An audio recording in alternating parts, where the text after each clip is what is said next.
గౌరవనీయులైన ముఖ్యమంత్రి గారికి, గౌరవ ఉప ముఖ్యమంత్రి గారికి, గౌరవ మంత్రివర్యులు, పార్లమెంట్ సభ్యులు, శాసన సభ్యులు, శాసన మండలి సభ్యులు, కార్పొరేషన్ చైర్మన్లు, కమిషన్ చైర్మన్లు, మరి మిత్రులు, సహచరులు, ఇరిగేషన్ శాఖ అధికారులందరికీ నమస్కారం.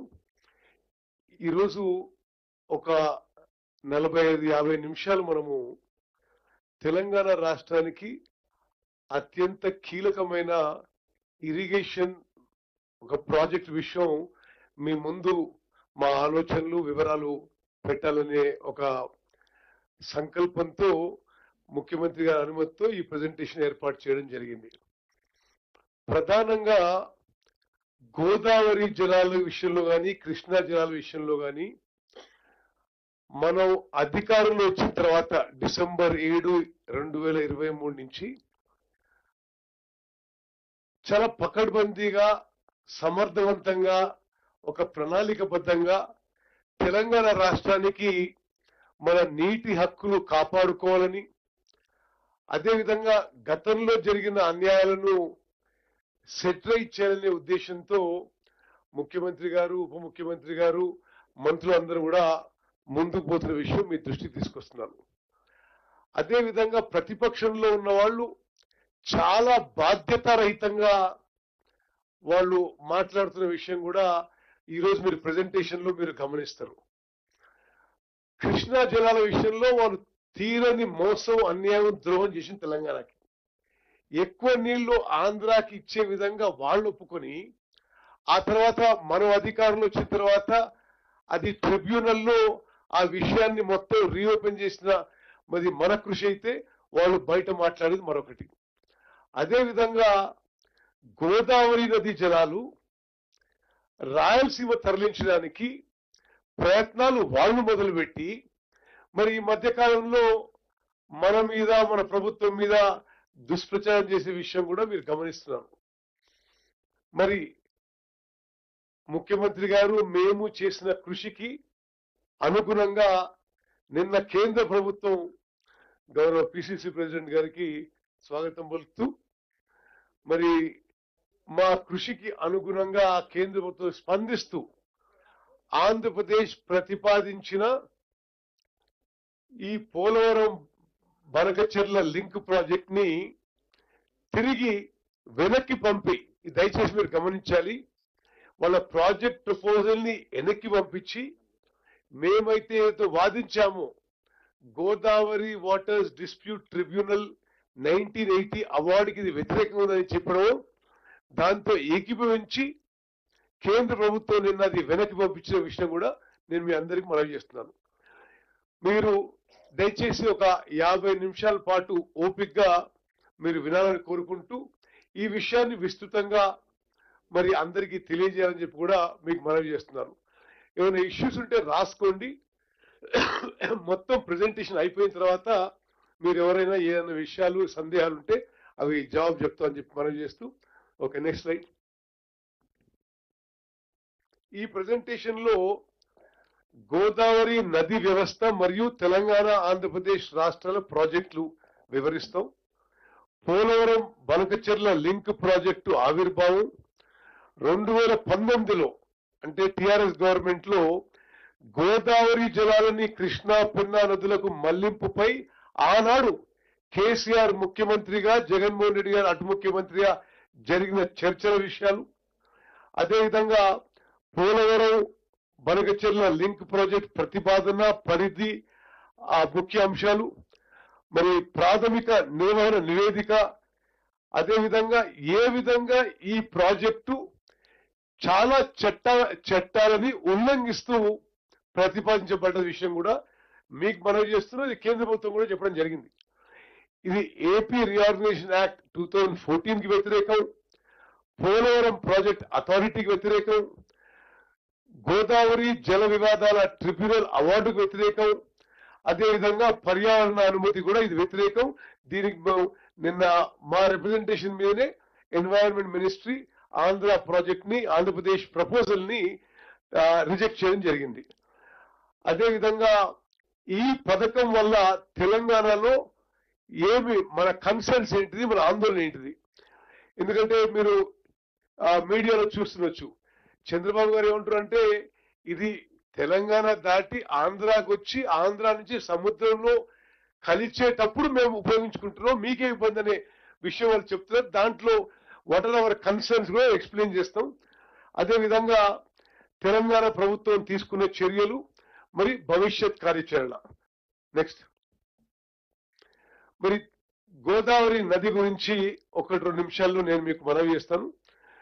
డెక్కన్ ప్లాటోలో ఉన్న గోదావరి నది గంగా నది తర్వాత భారతదేశంలోనే 2వ అతిపెద్ద నది. ఈ నది మహారాష్ట్రలో నాసిక్ జిల్లాలో మరి మొదలై ఇది 1465 కిలోమీటర్లు ప్రవహించి మహారాష్ట్ర, తెలంగాణ, ఆంధ్రప్రదేశ్ ద్వారా ప్రవహించి మరి సముద్రంలో కలుస్తుంది. ప్రధాన ఉపనదులలో ప్రవర, పూర్ణ, మంజీరా, మానేరు, పెన్గంగా, వార్ధ, వైన్ గంగా, ప్రాణహిత, ఇంద్రావతి మరియు శబరి నదులు ఉన్నాయి. ఈ నది తెలంగాణ రాష్ట్రంలో కందకుర్తి గ్రామం, రెంజల్ మండలం, నిజామాబాద్ జిల్లా సమీపంలో ప్రవేశిస్తుంది.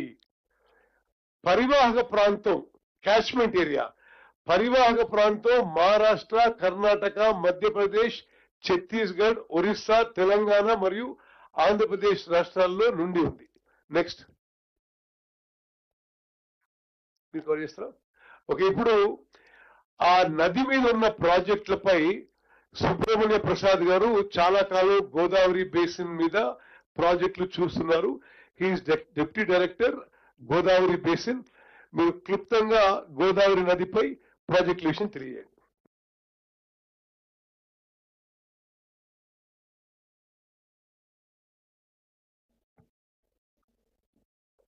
అందరికీ నమస్కారం అండి. నా పేరు సుబ్రహ్మణ్య ప్రసాద్. నేను గోదావరి నది పరివాహక ప్రాంతంలో మన రాష్ట్రంలో చేపట్టిన ప్రాజెక్టులు, వాటి వివరాలు క్లుప్తంగా మీ ముందు ఉంచుతాను. అదేవిధంగా ఈ ఆంధ్రప్రదేశ్లో కూడా ఏ విధంగా ప్రాజెక్ట్స్ టేకప్ చేయబడుతున్నాయి, మనకి ఎట్లా ఇబ్బంది కలుగుతుంది కొన్ని ప్రాజెక్ట్స్ మూలన, వాటి గురించి మేము మీకు వివరిస్తాం సార్.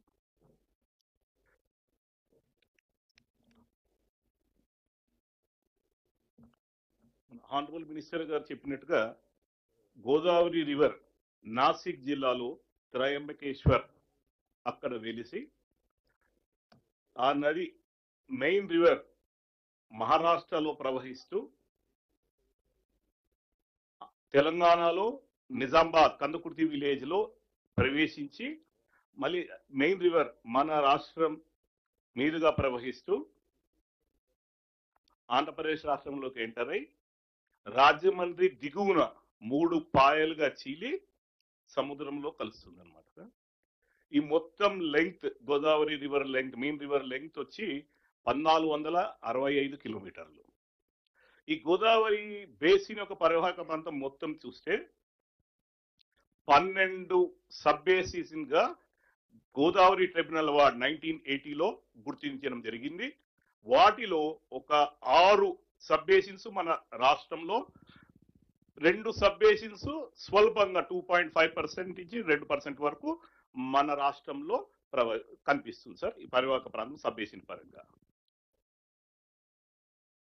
దీని మీద మనకి గోదావరి ట్రైబ్యునల్ అవార్డ్ బచావత్ 1980లో రాష్ట్రాలకి ఏ విధంగా నీటి హక్కులు అనేది నిర్ధారించడం జరిగింది. ఒక్క చిన్న విషయంగా చెప్పాలి అంటే, బచావత్ ట్రైబ్యునల్ ముందు అప్పుడు ఉన్న పరివాహక రాష్ట్రాలు అన్నీ కూడా వారు సమాలోచనలు జరుపుకుంటూ వేరియస్ ఇంటర్ స్టేట్ అగ్రిమెంట్స్ చేసుకున్నాయి. మనకి ఎస్ఆర్ఎస్పి ప్రాజెక్ట్ తెలంగాణకి గేట్వే ప్రాజెక్టు. ఈ ఎస్ఆర్ఎస్పి ప్రాజెక్ట్ ఎగువన మహారాష్ట్రతో కానీ కర్ణాటకతో కానీ సుమారుగా 4 అగ్రిమెంట్స్ మొత్తం 1975లో మనం చేసుకొని నీటిని రైట్స్ కింద పొందడం జరిగింది. దీనిలో ప్రతిపాదిత రైట్స్ ఎలా సమకూర్చబడ్డాయి అంటే, మన రాష్ట్రం ఎగువన ఉన్న రాష్ట్రంలో ఒక మేజర్ ప్రాజెక్ట్, చిన్న ఉదాహరణకి ఒక సబ్ బేసిన్ గురించి మీకు చూపిస్తాను. జైక్వాడి ప్రాజెక్ట్ మహారాష్ట్రలో జీవన్ సబ్ బేసిన్ లో ఉంటుంది. ఈ జైక్వాడి ప్రాజెక్ట్ ఎగువన ఉన్న నీరు మొత్తం మహారాష్ట్రకి చెందే విధముగా దీని కింద పరివాహక ప్రాంతంలో మన ఎస్ఆర్ఎస్పి అంటే మన ఎంట్రీ పాయింట్ కి ఎగువన ఈ నీటి మొత్తంలో కొంత భాగం, నిర్దేశిత భాగం మహారాష్ట్రకి ఇస్తూ మిగిలిన నీళ్ళన్నీ ఎస్ఆర్ఎస్పికి చెందే విధంగా అగ్రిమెంట్ అవగాహన కుదుర్చుకోవడం జరిగింది 1975. That 60 and 1975 agreement. అన్ని సబ్ బేసిన్స్ లలో కూడా అటువంటి అగ్రిమెంట్సే చేయబడ్డాయి. సో దీని ఉద్దేశం నిర్దిష్టంగా ఇంత క్వాంటిఫికేషన్ అనేది రాష్ట్రాలకి చెప్పబడలేదు. దాని ప్రాతిపదికనే అప్పుడు ఉన్న రాష్ట్రాలు వారి వారి టెరిటరీస్ లో ప్రాజెక్ట్స్ ని టేకప్ చేయడం జరిగింది.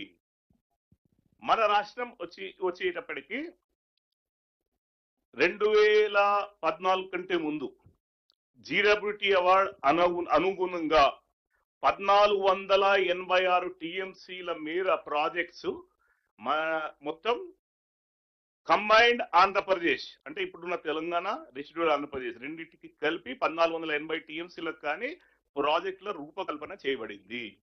దీని అనుగుణంగా చూస్తే తెలంగాణలో 968 టీఎంసీలు, ఆంధ్రప్రదేశ్ లో 518 టీఎంసీలు నిర్దేశితంగా చెప్పబడుతున్నది. మీకు ప్రాజెక్టుల వారీగా, రాష్ట్రాల వారీగా మీకు నెక్స్ట్ స్లైడ్ లో మీకు చూపిస్తాను.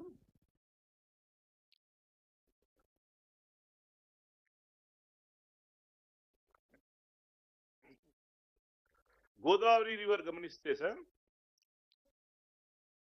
పశ్చిమ కన్వల్లో వెరసి చెప్పినట్టుగా త్రయంబకేశ్వర్ నాసిక్ జిల్లాలో మహారాష్ట్ర ద్వారా ప్రవహిస్తూ తెలంగాణలో నిజామాబాద్ కందుకుర్తి విలేజ్ లో ప్రవేశిస్తుంది.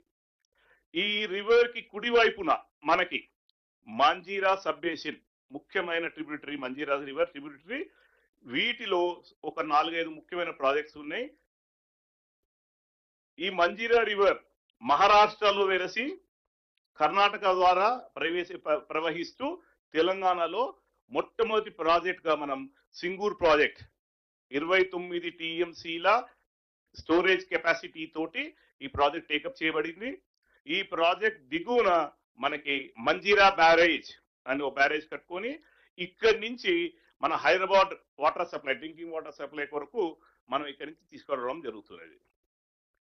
దీని దిగువన మనకి ఇట్లా వచ్చినట్టయితే గన్పూర్ యానికట్ 1905లో ఈ ప్రాజెక్ట్ టేకప్ చేసి కంప్లీట్ చేయబడడం జరిగింది. దీని యూటిలైజేషన్స్ 4.05 టీఎంసీలు దీని యొక్క యూటిలైజేషన్. దీని దిగువన మనకి నిజాం సాగర్ ప్రాజెక్ట్ 1931లో టేకప్ చేయడం జరిగింది. అప్పుడు ఉన్న ఏషియాలోనే ఇది లార్జెస్ట్ మేసనరీ డ్యామ్ కింద పరిగణించారు. ఈ నిజాం సాగర్ ప్రాజెక్టు కి 22 టీఎంసీల స్టోరేజ్ కెపాసిటీ నిర్మించడం జరిగింది. గోదావరిలో సిల్ట్ ఫ్యాక్టర్ చాలా అధికంగా కనిపిస్తుంది. దాని మూలాన మనం ఇక్కడ 22 టీఎంసీల నిజాం సాగర్ స్టోరేజ్, ఒక 11 టీఎంసీలు, సగానికి సగం మనం సిల్టేషన్ మూలాన స్టోరేజ్ కోల్పోవడం జరిగింది. దాన్ని మనం పునరుద్ధరణ కార్యక్రమం ఒకసారి తీసుకున్నప్పటికీ 5 టీఎంసీల దాకా మనం పునరుద్ధరించగలిగాం.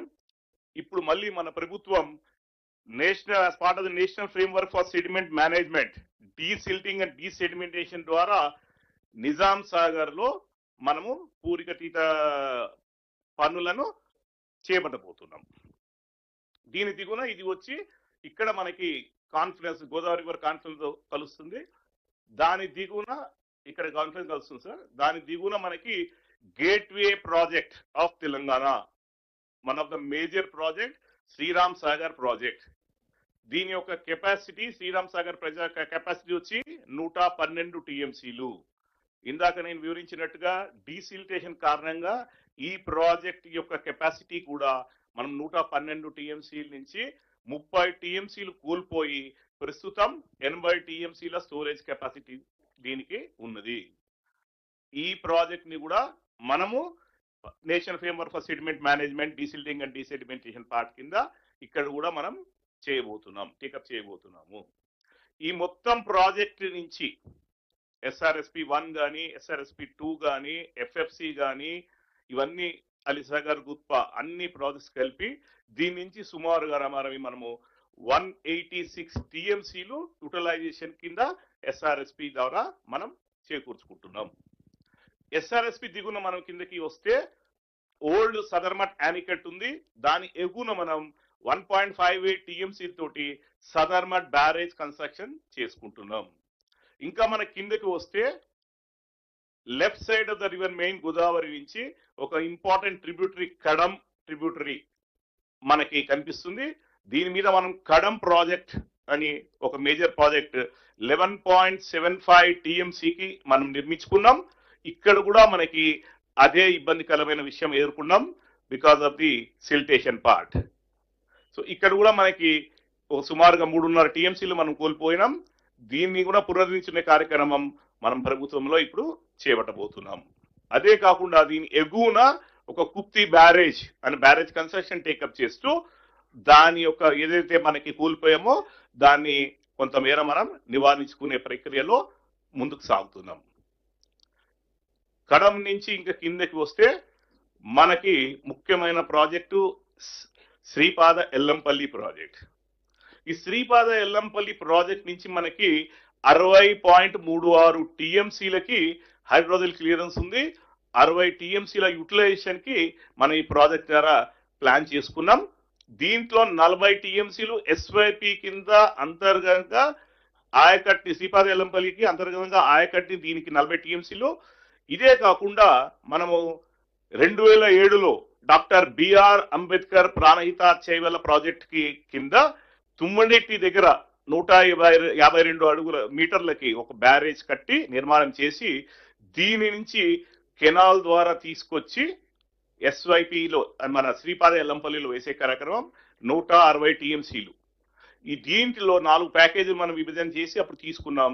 3 ప్యాకేజీలు గ్రావిటీ ద్వారా లాస్ట్ ప్యాకేజ్ లో 20 మీటర్ల మేర మనకి ఎత్తుతోటి శ్రీపాద ఎల్లంపల్లి ప్రాజెక్ట్ లో 160 TMCలు వేసే కార్యక్రమమే ప్రాణహిత చేవెళ్ల ప్రాజెక్ట్. ఇట్లనే లెఫ్ట్ కి మనకి ఇంకా ముందుకు పైకి వెళ్ళినట్టయితే మేజర్ ట్రిబ్యూటరీగా పెన్గంగా ట్రిబ్యూటరీ ఉంటుంది. ఈ పెన్గంగా ట్రిబ్యూటరీ మనకి మహారాష్ట్ర ద్వారా వస్తూ ఒక ఉమ్మడి ప్రాజెక్ట్ 1975 అగ్రిమెంట్ కి అనుగుణంగానే లోవర్ పెన్గంగా అనే ఉమ్మడి ప్రాజెక్ట్ ఒకటి మనం తీసుకోవడం జరిగింది. అది ఇంకా ఆన్గోయింగ్ ప్రాజెక్ట్ గా ఇప్పుడు ఎగ్జిక్యూషన్ లో ఉన్నది. మనం దీని నుంచి కావాల్సిన బెనిఫిట్స్ ని అర్లీగా చేకూరే విధానంగా మనము చెనక కరోటా బ్యారేజ్ అని చెప్పి దిగున ఒక లిఫ్ట్ ఇరిగేషన్ స్కీమ్ తీసుకొని ఆదిలాబాద్ జిల్లాకి సాగునీరు అందించే కార్యక్రమం తీసుకున్నాం. ఇది 2 TMCల సామర్థ్యంతో మనకి ఈ ప్రాజెక్ట్ చేపట్టాం. ఈ పెనుగంగా రివర్ మనకి వచ్చి వార్దా రివర్, వార్దా అనేది ఇంకో మేజర్ ట్రిబ్యూటరీ. ఇది మధ్యప్రదేశ్ మహారాష్ట్రాల గుండా ప్రవేశిస్తూ పెనుగంగా వార్దా రివర్ సంగమంగా ఇక్కడ జాయిన్ అయ్యి అక్కడి నుంచి కిందకి వచ్చి మనకి ఇక్కడ తెలంగాణ రాష్ట్రంలో ఇక్కడ వరకు ప్రవహిస్తూ ఈ ప్రాంతంలో వెయిన్ గంగా రివర్, ఇది one of the major tributary of the river Godavari. అన్ని గోదావరి ట్రిబ్యూటరీస్ లో ఇది లార్జెస్ట్ ట్రిబ్యూటరీ. ఈ వెయిన్ గంగా రివర్ అంటే ఇది మధ్యప్రదేశ్ లో వెలసి మహారాష్ట్రలో పారుతూ మనకి తెలంగాణలో ఎంటర్ అయిన క్రమంలో ఇక్కడ నుంచి మళ్ళీ గోదావరిలో వచ్చి జాయిన్ అయ్యేంత వరకు ఈ రివర్ ని మన రాష్ట్ర పరిధిలో ఏదైతే ఉంటుందో బార్డర్ లో ఈ రివర్ ని ప్రాణహిత రివర్ అని పిలుస్తారు. ఆ ప్రాణహిత రివర్ నామకరణంతో ప్రాణహిత సబ్ బేసిన్ అని ఈ సబ్ బేసిన్ ని పిలుస్తాం అనమాట. సో నేను చెప్పినట్టుగా ఇక్కడ ఆల్రెడీ తుమ్మిహెట్టి బ్యారేజ్ ఆ బీసీ మన Pranahita doctor BR Ambedkar Pranahita Chevella project భాగంలో ఇక్కడ తుమ్మిహెట్టి బ్యారేజ్ కింద చెప్పడం జరిగింది. దీని యొక్క సంగమమే ఇక్కడ మనకి కాళేశ్వరం మనకి హిస్టారికల్ టెంపుల్ ఉంది. ఈ గోదావరి రివర్ మనకి కుడివైపుకి కింద భాగంలో చూస్తే Maneru sub basin G6 Maneru river అనేది మన తెలంగాణలోనే వెలసి తెలంగాణ భాగంలోనే గోదావరి రివర్ లో కలుస్తుంది. సో దీనికి పరివాహక ప్రాంతం ఓన్లీ తెలంగాణ రాష్ట్రం, వేరే రాష్ట్రాలు ఏవి లేవు. దీంట్లో మనకి ముఖ్యంగా ఒక 3 ప్రాజెక్ట్స్ కనిపిస్తాయి. Upper Maneru project, mid Maneru and lower Maneru project. ఈ mid Maneru and lower Maneru projects ఈ రెండు కూడా 25 టీఎంసీలు ఒక్కొక్కటి చొప్పున మనం నిర్మించుకోవడం జరిగింది. ఇవి రెండు కూడా మనకి ఎస్ఆర్ఎస్పి పార్ట్ లో భాగంగా ఫ్లడ్ ఫ్లో కెనాల్ కూడా మనం అక్కడ తీసుకుంటున్నాం. దాని అంతర్భాగం పార్ట్ కింద ఆన్లైన్ బ్యాలెన్సింగ్ గా దీన్ని మనం ప్లాన్ చేసి చేపట్టడం జరిగింది. ఈ ప్రాణహిత రివర్ ఇక్కడ సంగమం అయిన చోట కింద దిగువన మనకి కాళేశ్వరం ప్రాజెక్ట్ భాగంగా 3 బ్యారేజ్ అయితే కట్టడం జరిగిందో, ఒకటి మేడిగడ్డ, దానిపైన అన్నారం, దానిపైన సుందిల. ఇంకా మనకి దిగువన కిందకి వస్తే ఇంద్రావతి రివర్ అని, ఇది ఇంకో major tributary of the river Godavari ఎడం సైడ్ నుంచి.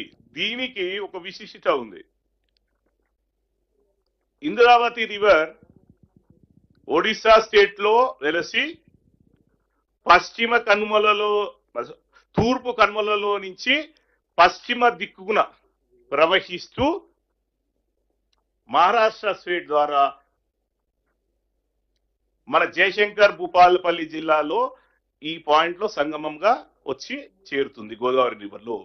దీని దిగువననే గోదావరి అవార్డుకి అనుగుణంగా మనకి ఇచ్చంపల్లి ప్రాజెక్ట్ ఇక్కడ కట్టుకునే వెసులుబాటు ఉండండి.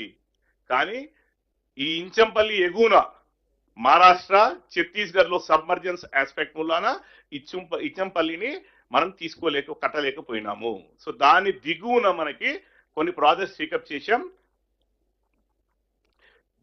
దేవాదుల లిఫ్ట్ ఇరిగేషన్ స్కీమ్ అని ఒక లిఫ్ట్ ఇరిగేషన్ స్కీమ్ 2005లో మనం రూపకల్పన చేసుకొని గ్రౌండ్ చేయడం జరిగింది.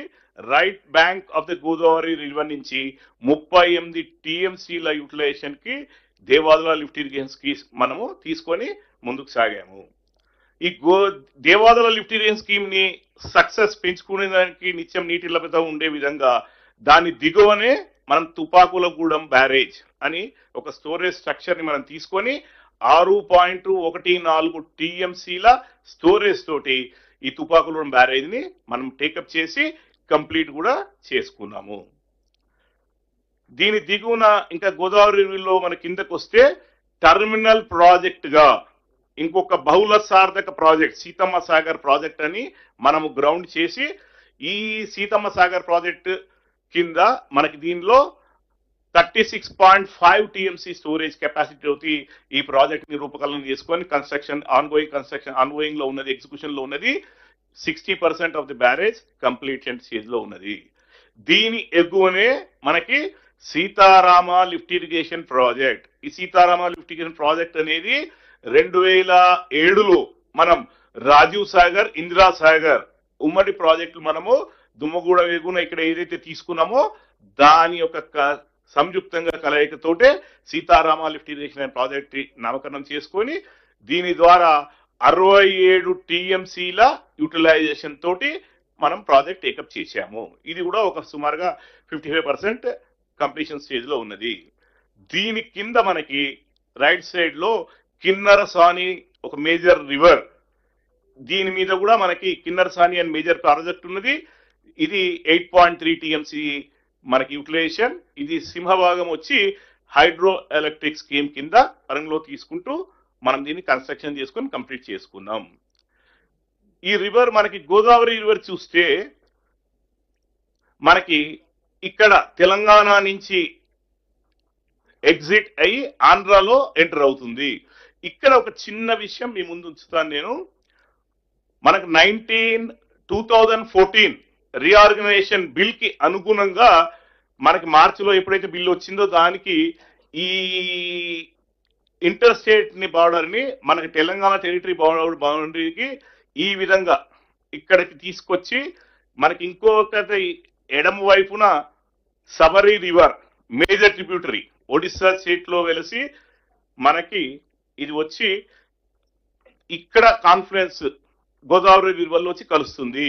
సో మన తెలంగాణ టెరిటరీ ఇక్కడ దాకా ఉండే 2014 బిల్ పాస్ అయిన తర్వాత ఒక అమెండ్మెంట్ తీసుకొచ్చి ఈ భాగాన్ని, అంటే ఇక్కడ 7 మండలాలు ఉంటాయి, 7 మండలాలని ఆంధ్రప్రదేశ్లోకి కలిపి మనకి ఈ విధంగా బోర్డర్ని మార్చడం జరిగింది.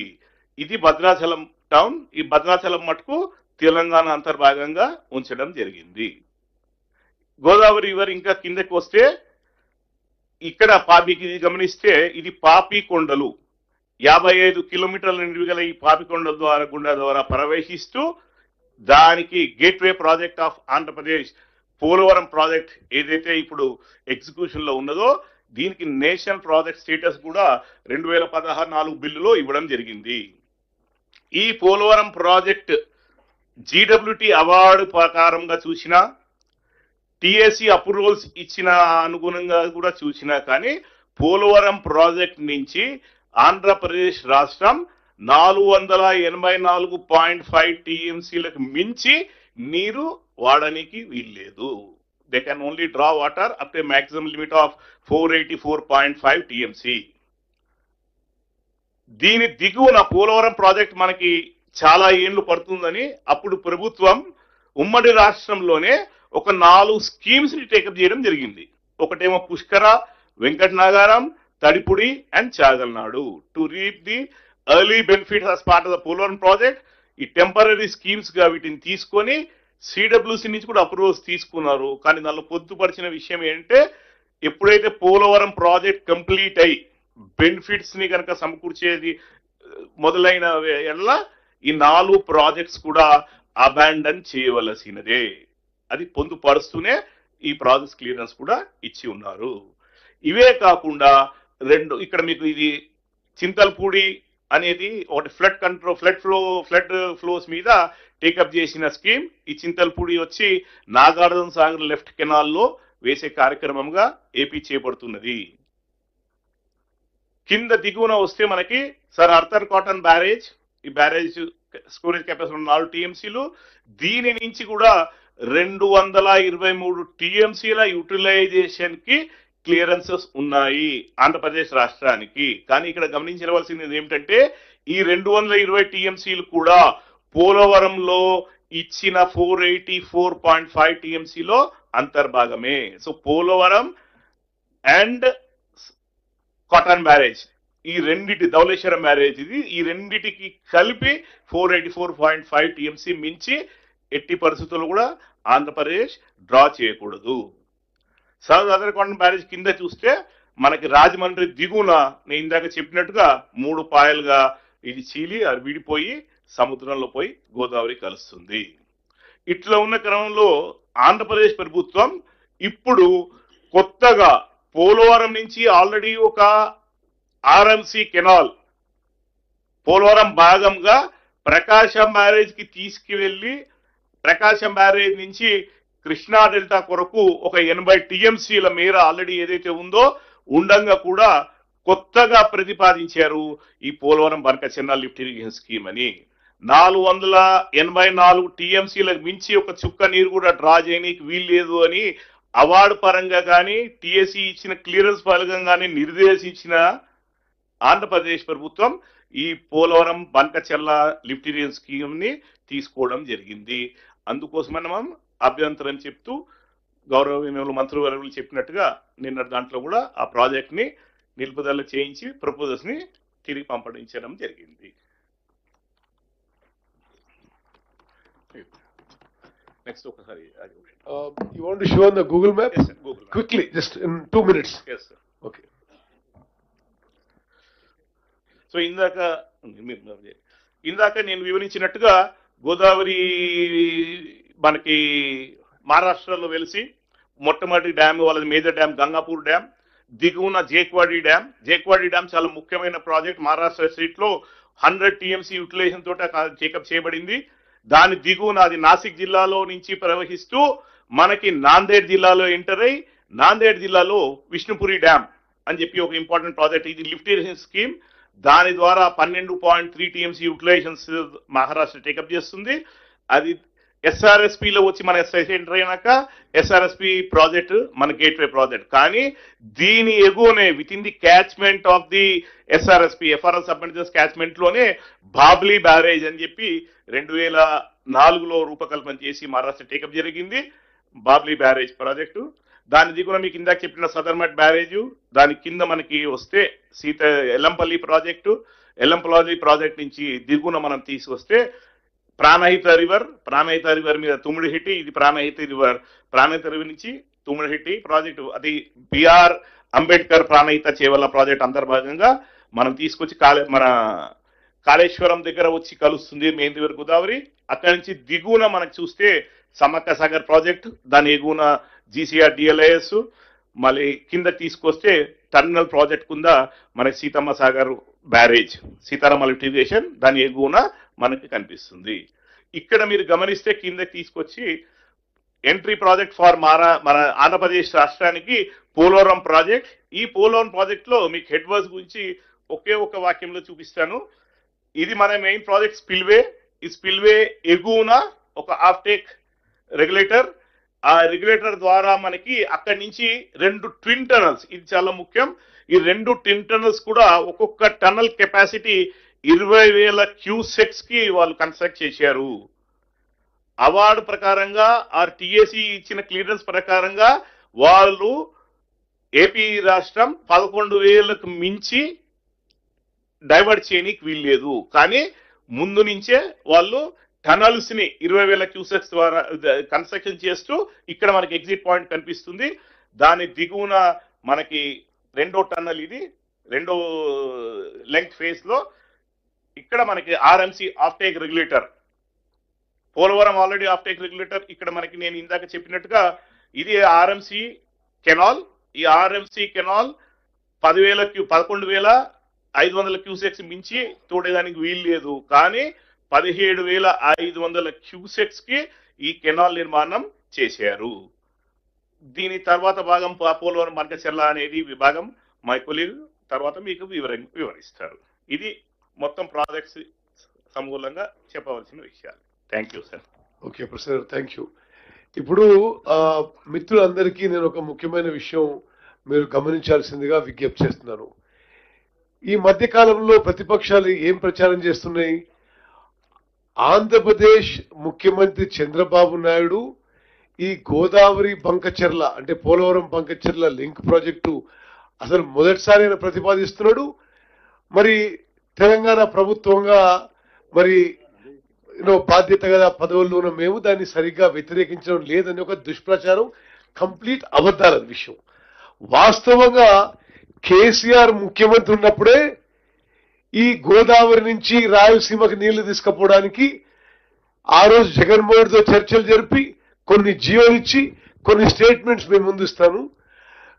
మనం అధికారులు వచ్చిన తర్వాత ఇటువంటిది ఏమీ జరగలేదు. మనం చాలా సీరియస్ గా వ్యతిరేకించినాం. ఇది చాలా స్పష్టంగా మీ అందరికీ అర్థం కావాలి. మీ ద్వారా యావత్ తెలంగాణ ప్రజానీకానికి, రైతులకి గోదావరి జలాల విషయంలో కానీ కృష్ణానది జలాల విషయంలో కానీ మనం వచ్చిన ఈ 18 నెలల్లోనే మరి ఈ నదీ జలాల్లో మన వాటా కాపాడుకోవడానికి మనం సమర్థవంతంగా ముందుకు పోయినాం. గత 10 ఏళ్లలోనే తెలంగాణకి మోసం ద్రోహం చేసిన విషయం కూడా నేను మనవి చేస్తున్నాను. Next slide. ఇప్పుడు 2016లో కేంద్ర ప్రభుత్వం ఆ రోజు అపెక్స్ కౌన్సిల్ మీటింగ్ పెడితే ఆంధ్రప్రదేశ్ నుంచి చంద్రబాబు గారు, తెలంగాణ నుంచి కేసీఆర్ గారు అటెండ్ అయ్యారు. Sir irrigation ministers Devineni Umamaheswara Rao, Harish Rao కూడా అటెండ్ అయ్యారు. ఆనాటి కేంద్ర జలవనరుల మంత్రి ఉమాభారతి గారి అధ్యక్షత జరిగింది. ఆ మీటింగ్ లో రికార్డెడ్ మినిట్స్ లో మరి కేసీఆర్ గారు మాట్లాడిన మాటలు సార్ మీకు చదివి వినిపిస్తుంది. ఎందుకంటే ఏ విధంగా వాళ్ళ హయాంలో తెలంగాణకు అన్యాయం జరిగిన విషయం అర్థం కావాలి. 2016 సెప్టెంబర్ 21 జరిగిన తొలి అపెక్స్ కౌన్సిల్ సమావేశంలో ఆనాటి తెలంగాణ ముఖ్యమంత్రి మాట్లాడుతూ కృష్ణా నదిలో 2 రాష్ట్రాల్లో ఇప్పటికే ఉన్న ప్రస్తుత నిర్మాణంలో ఉన్న మరియు ప్రతిపాదిక ప్రాజెక్టుల కోసం 1000 టీఎంసీలకు పైగా నీరు అవసరం అవుతుంది. అదే సమయంలో గోదావరి నదిలో ప్రతి సంవత్సరం 3000 టీఎంసీలకు పైగా నీరు సముద్రంలో వృధాగా వెళుతోంది. అందువల్ల అందుబాటులో నీటిని దాన్ని ఎలా సమర్థవంతంగా వినియోగించాలో నిర్ణయించుకోవాలి అని కేసీఆర్ గారు ఆ రోజు సెప్టెంబర్ 21 2016న భారత ప్రభుత్వం పిలిచిన అపెక్స్ కౌన్సిల్లో ఆయన చెప్పిన విషయం. ఇది మీరు అందరూ గమనించాలని చెప్పి మిమ్మల్ని కోరుకుంటూ మరి నెక్స్ట్ అదే విధంగా ఇక్కడ టిఆర్ఎస్ ప్రభుత్వం అధికారంలో ఉన్నప్పుడే 2018 మార్చి 29న అదేవిధంగా 2018 జూన్ 13న అదేవిధంగా 2018 సెప్టెంబర్ 5వ తారీఖున వివిధ జీవోలు ఇచ్చి గోదావరి జలాలని రాయలసీమ తీసుకునే విధంగా ప్రతిపాదనలు వాళ్ళు చేస్తుంటే వీళ్ళు సప్పుడుగా కూర్చొని తెలంగాణ ద్రోహం జరుగుతుంటే ఏ మాత్రం మరి దాన్ని అడ్డుకునే విధంగా ఏమి చర్యలు తీసుకోకుండా ఈ రోజు వాళ్ళు మాట్లాడే మాటలు మరి ఎంత హాస్యాస్పదమో మీరు గమనించాలి. అదే కాదు 2018లో ఒక జిఓఎంఎస్ 98 ఇచ్చి దానికి 6,000 కోట్ల రూపాయలు మరి పరిపాలన ఆమోదం కూడా ఆంధ్రప్రదేశ్ ప్రభుత్వం ఆరోజు చేసింది. నెక్స్ట్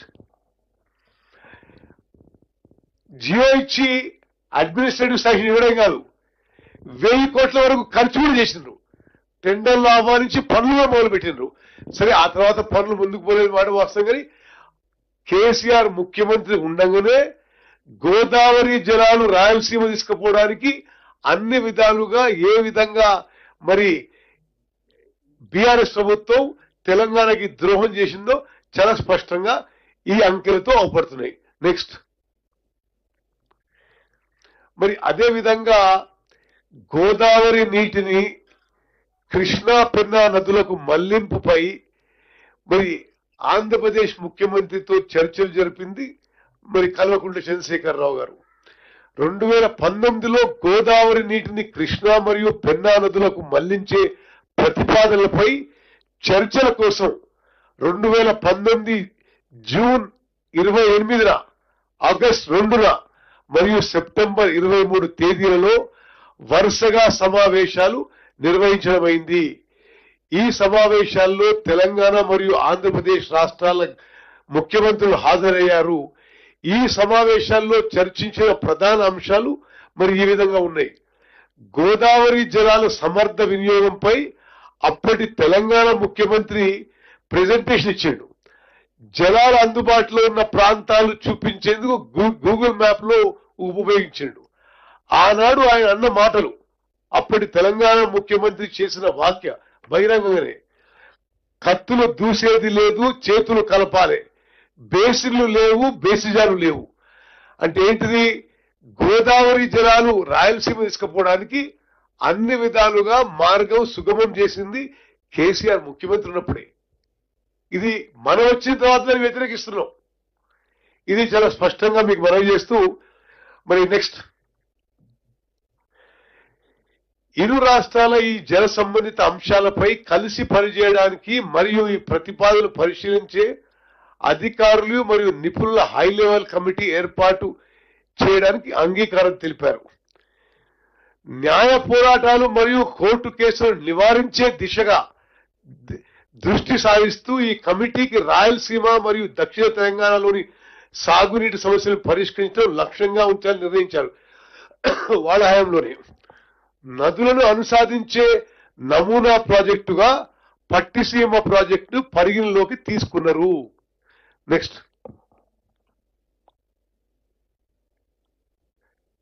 రాష్ట్రం అంతా పిలిచి భోజనం పెట్టి కూర్చోబెట్టి బేసిన్లు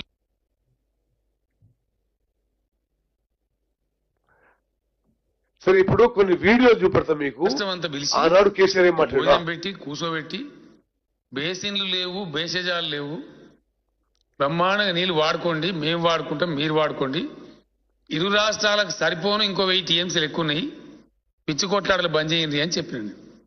అట్లనే అంతకుముందు ఫైనల్గా మొన్న ఈ కొత్త ముఖ్యమంత్రి గారు వైఎస్ జగన్మోహన్ రెడ్డి గారు అక్కడ ముఖ్యమంత్రి అయిన తర్వాత సుహృద్భావ వాతావరణం వాళ్ళు అడిగితే రైస్ వెల్కమ్ అని చెప్పిన వారు టాక్స్కి వచ్చినారు, చర్చలు జరిగినాయి.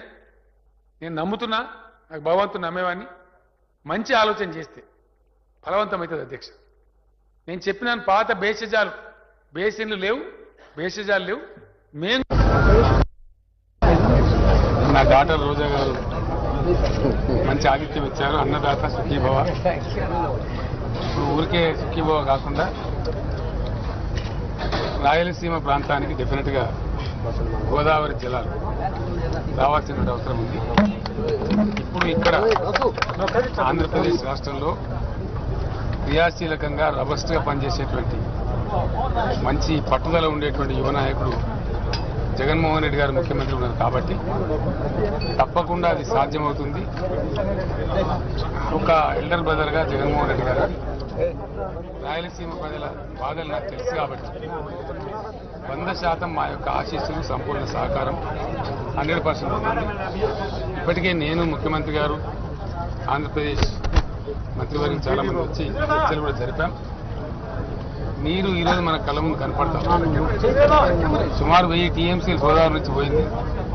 ఆల్మోస్ట్ ఇప్పుడు 2 ప్రాజెక్టులు కూడా మనకు శ్రీశైలం సాగర్ ఫుల్ అయిపోయి సముద్రాన్ని నీళ్ళపోయి పడుతుంటాం. ఆ నీళ్ళు అట్లా వేస్ట్గా పోకుండా మన ప్రజలకు ఉపయోగపడాలని చెప్పి పాజిటివ్ నిర్ణయానికి వచ్చాం. ఇది గత 60-70 సంవత్సరాల తెలుగు వాళ్ళ చరిత్రలో ఒక కొత్త అధ్యాయం జగన్ గారు నేను కలిసి లిఖించబోతా ఉన్నాం. ఇందులో కొందరికి అర్థం కాకపోవచ్చు, కొందరికి డైజెస్ట్ కాకపోవచ్చు, కొందరికి జీర్ణం కాకపోవచ్చు, కొందరికి అజీర్తి కావచ్చు. కానీ మేం చేయగలిగింది ఏం లేదు. కానీ ప్రజలు అందరూ కూడా దేశం మొత్తంలో అన్ని కార్నర్స్లో అందరు ప్రజలు బాగుండాలని కోరుకుంటాం. ఎస్, రాయలసీమకు పోయి రాయలసీమకు నీళ్లు రావాలని నేను చెప్పిన మాట వాస్తవం. ఈరోజు కూడా చెప్తా ఉన్నా. ఎవరు వద్దంటున్నారు రాయలసీమకు నీళ్లు? నేను చెప్పింది ఏంది, అక్కడ కృష్ణా నదిలో నీళ్లు లేవు, గోదావరిలో ఉన్నాయి. మేము తెచ్చుకున్నాం, గోదావరి నుంచి తెచ్చుకుంటున్నాము. మీరు కూడా అక్కడి నుంచి తెచ్చుకోండి, మీకు మేము సహకరిస్తామని చెప్పినాం. బేసిన్లు బేసిజాలు అడ్డం పెట్టాము, మీకు సహకరిస్తాము. రాయలసీమ కరువు ప్రాంతము, వాళ్ళకి నీళ్లు రావాలి తప్పకుండా, అది న్యాయం. మీరు తెచ్చుకోండి, మేము అవుట్లెట్ సపోర్ట్ చేస్తామని చెప్పినాం. ఎందుకంటే అంటే సరే, దీంట్లో స్పష్టంగా ఏంటంటే గోదావరి జలాలని రాయలసీమ తరలించడానికి ఆనాటి ముఖ్యమంత్రి కేసీఆర్ గారు చర్చలు జరపడమే కాదు, ఆ దిశలో ఓ 2 అడుగులు ముందుకేసింది.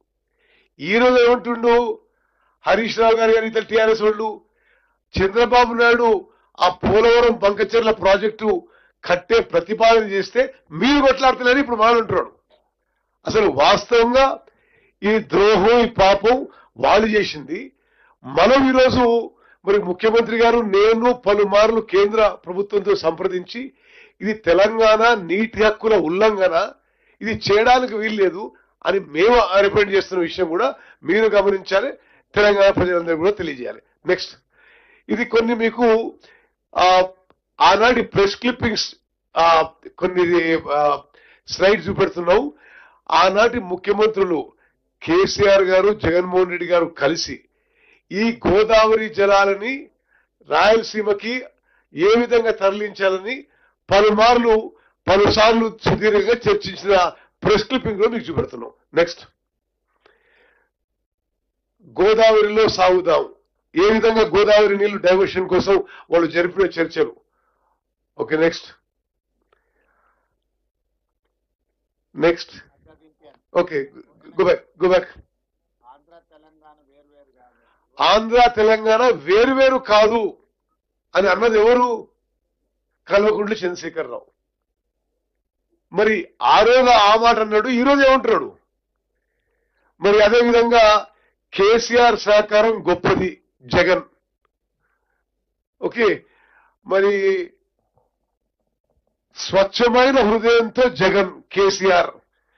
ఓకే, మరి వాళ్ళు ఆ విధంగా మాట్లాడుకొని తెలంగాణ ప్రజలకి రైతులకు మోసం చేసి ఈ రోజు ఏ విధంగా మాట్లాడుతుందో దయచేసి గమనించాలి.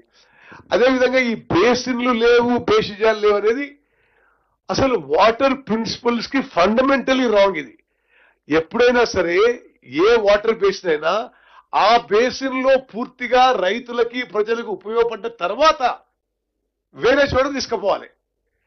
గోదావరి జలాలు మన ప్రాజెక్టు పూర్తే కాలేదు, మన బేసిన్లకి పూర్తిగా నీళ్లే రాలేదు, గోదావరి జలాలు రాయలసీమ తీసుకోవచ్చు అని చెప్పి వాళ్ళు ఆ విధంగా చర్యలు తీసుకున్న విషయం కూడా మనం అందరం గమనించాలి. Next,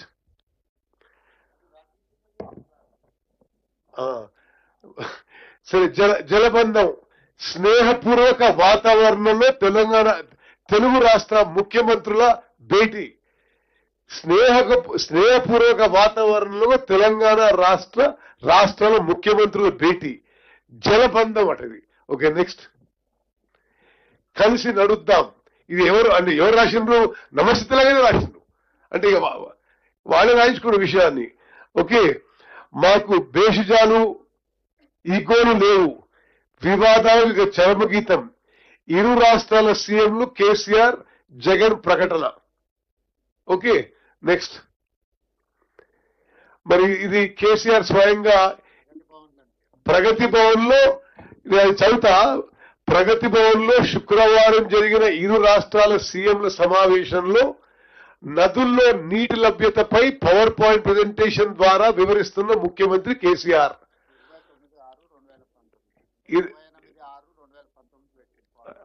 29 June 2019. ఓకే, ఆసక్తిగా వింటున్న ఆంధ్రప్రదేశ్ ముఖ్యమంత్రి జగన్మోహన్ రెడ్డి. వాళ్ళేమో ఇట్లా చేసుకొని ఆ తర్వాత ఇప్పుడు ఏం మాట్లాడుతున్నారు ఒకసారి. అచ్చా, ఇదే రూమ్ లో అది కూడా. నెక్స్ట్ మా స్నేహం దేశానికి ఆదర్శం. మరి ఈతల రాజేందర్, ఐ థింక్ అది రవీంద్రనాథ్ రెడ్డి అనుకుంటా. ఓకే, రాజేంద్రనాథ్ రెడ్డి, బుగ్గన రాజేంద్రనాథ్ రెడ్డి. ఓకే, ఇదో చారిత్రాత్మక రోజు. రెండు రాష్ట్రాలు అన్ని రంగాల్లో పురోగమించాలి, అన్నదమ్ముల అంశాల పరిష్కారం, సీఎంల భేటీ అందుకు తొలి అడుగు. మరి మీడియాలో తెలంగాణ ఏపీ మంత్రులు ఈటల బుగ్గన. ఓకే, ఆ రోజు చేసిన విషయం. నెక్స్ట్ రెండు చోట్ల నుంచి నీటి మళ్లింపు. ఇది రెండోసారి ఇది జగన్మోహన్ రెడ్డి గారు కేసీఆర్ గారు కలవడం. నెక్స్ట్ సారీ, ఇది సరే రెండోసారో మూడోసారో మళ్ళోసారి ఇచ్చి పుచ్చుకుందాం. కృష్ణా గోదావరి అనుసంధానంపై ఏకాభిప్రాయం. భేటీలో ముఖ్యమంత్రులు కేసీఆర్ జగన్ నిర్ణయం. 6 గంటల పాటు ఏకాంత చర్చలు. మరి సరే, అనేక విషయాలు. బేసికలీ తెలంగాణలో నీటి విషయంపై తెలంగాణకి దగా, మోసం, ద్రోహం చేసే విధంగా చర్చలు కొనసాగిందని చెప్పి మనం చేస్తున్నాం. నెక్స్ట్ రాయలసీమను రతనాల సీమగా మారుస్తా కేసీఆర్. మరి అదేవిధంగా ఆ రోజు రోజా గారింటికి పోవడం, అక్కడ భోజనం చేయడం, ఆయన ఈ స్టేట్మెంట్ ఇవ్వడం మీ అందరికి తెలిసేసి, రాయలసీమకి గోదావరి నదీ జలాలు తీసుకుపోయి రతనాల సీమగా మారుస్తా అన్నది ఎవరు? కేసీఆర్. నెక్స్ట్ సీమకు గోదావరి. మరి ఇది 23/9/2019. ఇది మరో సమావేశం. ఈ సమావేశంలో కూడా గోదావరి జలాలని రాయలసీమకు తీసుకుపోవడానికి చర్చించింది ఆనాటి ముఖ్యమంత్రులు కేసీఆర్ గారు, జగన్మోహన్ రెడ్డి గారు. ఓకే, నెక్స్ట్ అదేవిధంగా అనేక సందర్భాల్లో వాళ్ళు చర్చించుకోవడం, మరి తెలంగాణకి రావాల్సిన వాటా నీళ్లు రాయలసీమకి డైవర్ట్ చేస్తే కేసీఆర్ ఒప్పుకోవడం, ఇది స్పష్టమైన ఆధారాలతో మేము ముందు వస్తున్నాను. నెక్స్ట్ కృష్ణా గోదావరి నష్టం తక్కువ, లాభం ఎక్కువ. మరి ఏ విధంగా వాళ్ళు ఈ గోదావరి నదీ జలాలని అటు దిక్కు ఉపయోగించుకోవాలని మాట్లాడిన విషయాలు కూడా ఇవన్నీ ఈ ప్రెస్ క్లిప్పింగ్స్ లో ఉన్నాయి. నెక్స్ట్ సరే, నెక్స్ట్ ఇది కృష్ణా ఆయకట్టుకి. ఓకే, సరే, ఇప్పుడు వెంకటరావు నువ్వు చెప్తా. ఇప్పుడు మీకు చూపించిన వీడియోస్, న్యూస్ పేపర్ క్లిప్పింగ్స్ ఏంటంటే బీఆర్ఎస్ పార్టీ వాళ్ళు ఏ విధంగా ఒక డిఫమేటరీ దుష్ప్రచారం చేస్తున్నారో మీరు గమనించాలి. గోదావరి జలాలని రాయలసీమ తీసుకుపోవడానికి చర్చలు కానీ, ప్రతిపాదనలు కానీ, ప్లాన్స్ కానీ చేసింది వాళ్ళు. ఇప్పుడు మనం అధికారంలో వచ్చిన తర్వాత చంద్రబాబు నాయుడు గారు pre feasibility report government of ఇండియాకి ఇస్తే గట్టిగా వ్యతిరేకించి నిన్న కేంద్ర ప్రభుత్వం నుంచి ఆ ప్రతిపాదనని వెనక్కి పంపేచ్చిగా చేసింది మనం అని చెప్పే విషయం దయచేసి మీరు అందరూ కూడా ప్రజలకు తెలియజేయాలి. ఇప్పుడు చంద్రబాబు గారు ఒక ప్రీ ఫీజిబిలిటీ రిపోర్ట్ సబ్మిట్ చేసిండు గవర్నమెంట్ ఆఫ్ ఇండియాకి. గవర్నమెంట్ ఆఫ్ ఇండియా మన అన్ని రాష్ట్రాలకి, గోదావరి నది పరివాహక అన్ని రాష్ట్రాలకి మన కమెంట్స్ అడిగింది, మనం అబ్జెక్షన్స్ తెలియజేశాం. ఈ పోలవరం బనకచెర్ల అసలు ఈ ప్రాజెక్ట్ ఏంటిది అనేది ఒక 3-4 నిమిషాల్లో క్లుప్తంగా ఈ concern inter state executive engineer Venkatanarayana గారు చెప్తారు. అందరికి నమస్కారం సార్. నమస్కారం మేడం. నా పేరు వెంకటనారాయణ. ఈ స్లైడ్స్లో మనము ఈ ప్రాజెక్ట్ యొక్క స్కోపు, పరిమితి, దాని యొక్క మ్యాప్ మరి ముఖ్యాంశాలు చూద్దాం సార్. ఫస్ట్ మేము గూగుల్ ద్వారా మీకు ఎక్స్ప్లెయిన్ చేసే ప్రయత్నం చేస్తాను. ఇంతకు మా కొలీగ్ చెప్పినట్టుగా ఇది Polavaram head works, Polavaram offtake regulator. ఇక్కడ నుండి ఇది రైట్ కెనాల్ ఆల్రెడీ కన్స్ట్రక్షన్లో ఉన్నది. ఇది కన్స్ట్రక్షన్ అయిపోయింది, ఆపరేషన్లో ఉంది. ఇది దీని కెపాసిటీ 17,500 క్యూసెక్స్. ఇప్పుడు చేపట్టే కాలువ మీకు రెడ్ కలర్లో కనిపిస్తుంది. ఇది దీనికి ఇప్పుడున్న కాలువకి సమాంతరంగా 18,000 క్యూసెక్లతో టేకప్ చేయడం జరుగుతుంది. ఇది సెగ్మెంట్ 1 అంటారు. ఇది పోలవరం నుండి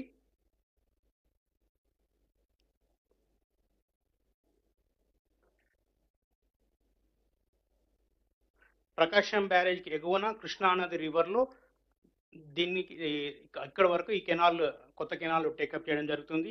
కృష్ణా రివర్లో ప్రకాశం ఎగువన దీన్ని ఎంటీ చేయడం జరుగుతుంది. ఇక్కడ ఇది ఫస్ట్ సెగ్మెంట్ అంటారు. సెకండ్ సెగ్మెంట్లో భాగంగా ఇది 17 మీటర్స్ నుండి కృష్ణా రివర్ నుండి బొల్లేపల్లి కొత్త రిజర్వాయర్ ఒకటి ప్రపోజ్ చేశారు. బొల్లేపల్లి రిజర్వాయర్కు తరలించడం జరుగుతుంది. ఈ సెకండ్ సెగ్మెంట్లో దాదాపు 6 లిఫ్ట్లు ప్రపోజ్ చేయడం జరిగింది. ఈ సెకండ్ సెగ్మెంట్ నాగార్జున సాగర్ మనకు ఏదైతే రైట్ కెనాల్ ఉందో దాని పైనుండి అలైన్మెంట్ ఇవ్వడం జరిగింది. ఈ లిఫ్ట్ 6 ఈ బొల్లేపల్లి రిజర్వాయర్ దగ్గర ఎంటీ అవుతుంది. ఈ బొల్లేపల్లి రిజర్వాయర్ 173 టీఎంసీ తోటి కంటెంప్లేట్ చేస్తున్నారు. ఇది పల్నాడు డిస్టిక్లో ఉన్నది, ప్రపోజ్ చేశారు. ప్రస్తుత ఓల్డ్ గుంటూరు డిస్టిక్, ప్రస్తుత పల్నాడు డిస్ట్రిక్ట్. సెగ్మెంట్ 3, ఈ సెగ్మెంట్ 3లో భాగంగా ఈ బొల్లేపల్లి రిజర్వాయర్ నుండి బనకచెర్ల క్రాస్ రెగ్యులేటర్, ఇది నంద్యాల డిస్టిక్లో ఉంది. ఈ బనకచెర్ల క్రాస్ రెగ్యులేటర్కు తరలించడం జరుగుతుంది.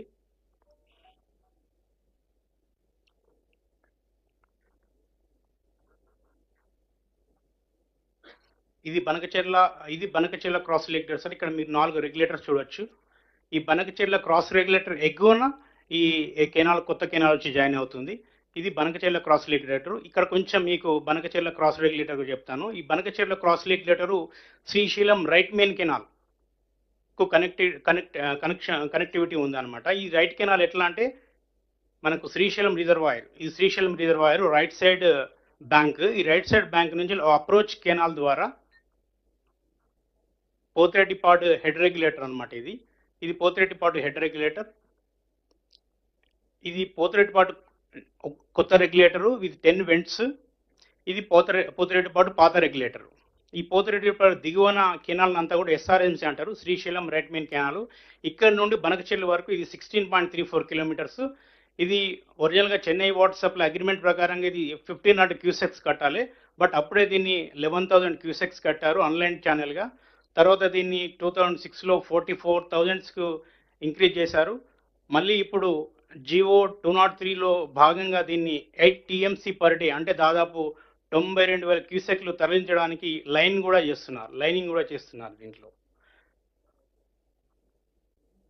సో ఇప్పుడు బనకచెర్ల క్రాస్ రెగ్యులేటర్ గురించి చూద్దాం సార్. ఈ బనకచెర్ల క్రాస్ రెగ్యులేటర్ పైన మీకు ఇప్పుడు ఇక్కడ ఎంటీ అవుతుందని చెప్పాను, పోలవరం నుంచి వచ్చే కెనాల్ రెడ్ కలర్లో. ఈ బనకచెర్ల క్రాస్ రెగ్యులేటర్లో మనకి ముఖ్యంగా 4 తూములు స్లూయిసెస్ ఉన్నాయి. ఇది లెఫ్ట్ సైడ్ వచ్చేసి తెలుగుగంగకి వెళ్తుంది సార్. ఇది 11,000 క్యూసెక్ 150 క్యూసెక్స్ తోటి ఉన్నది. తర్వాత సెకండ్ వచ్చేసి మీకు ఇది కుందూరు రివర్లో ఎస్కేప్ రెగ్యులేటర్ అంటారు. ఇది ఎస్కేప్ ఛానల్ ద్వారా నిప్పులవాగులో కలిసి తద్వారా కుందూరు రివరు, తర్వాత పెన్నా రివర్కి వెళ్తుంది. తర్వాత కేసీ కెనాల్లో ఈ వాటర్ని కేసీ కెనాల్ కూడా పికప్ చేస్తుంది, దాన్ని కూడా డైవర్ట్ చేయొచ్చు. తర్వాత పెన్నా రివర్ కూడా డైవర్ట్ చేయొచ్చు. ఇది సెకండ్ రెగ్యులేటర్. థర్డ్ వచ్చేసి ఎస్ఆర్బీసీ సార్. ఇది కూడా 11,150 క్యూసెక్ తోడు కన్స్ట్రక్షన్ అయింది. ఇది ఎస్ఆర్బీసీకి తరలిస్తారు. థర్డ్ వచ్చేసి ఫోర్త్ రెగ్యులేటర్. ఇది దాదాపు 22,000 క్యూసెక్స్ కెపాసిటీ. ఇది జిఎన్ఎస్ఎస్ గాలేరి నగర్ సృజల స్రవంతికి డైవర్ట్ చేస్తారు. సో ఈ మొత్తం కూడా దాదాపు 55,000 క్యూసెక్స్ కెపాసిటీ వాటర్ డైవర్ట్ చేయొచ్చు. ఇవన్నీ కూడా Krishna water surface water based మీద ప్రాజెక్ట్స్ కన్స్ట్రక్షన్ చేశారు. తర్వాత ఇప్పుడు అన్నీ కూడా జియో 203లో భాగంగా ఇక్కడ నుండి దాదాపు 8 టీఎంసీ డైవర్ట్ చేయడానికి వాళ్ళు ముందుకు పోతున్నారు సార్. సో ఇక్కడనే ఇప్పుడు దీనిపైన ఈ పోలవరం బనకచెర్ల లింక్ కెనాల్ వచ్చి డ్రాప్ అవుతుంది. సో ఇక కృష్ణా వాటర్ ఫ్లడ్ వాటర్ వాడతారు, యాజ్ వెల్ యాజ్ ఇప్పుడు గోదావరి వాటర్ కూడా ఈ ప్లానింగ్లో భాగంగా టేకప్ చేస్తున్నారు సార్.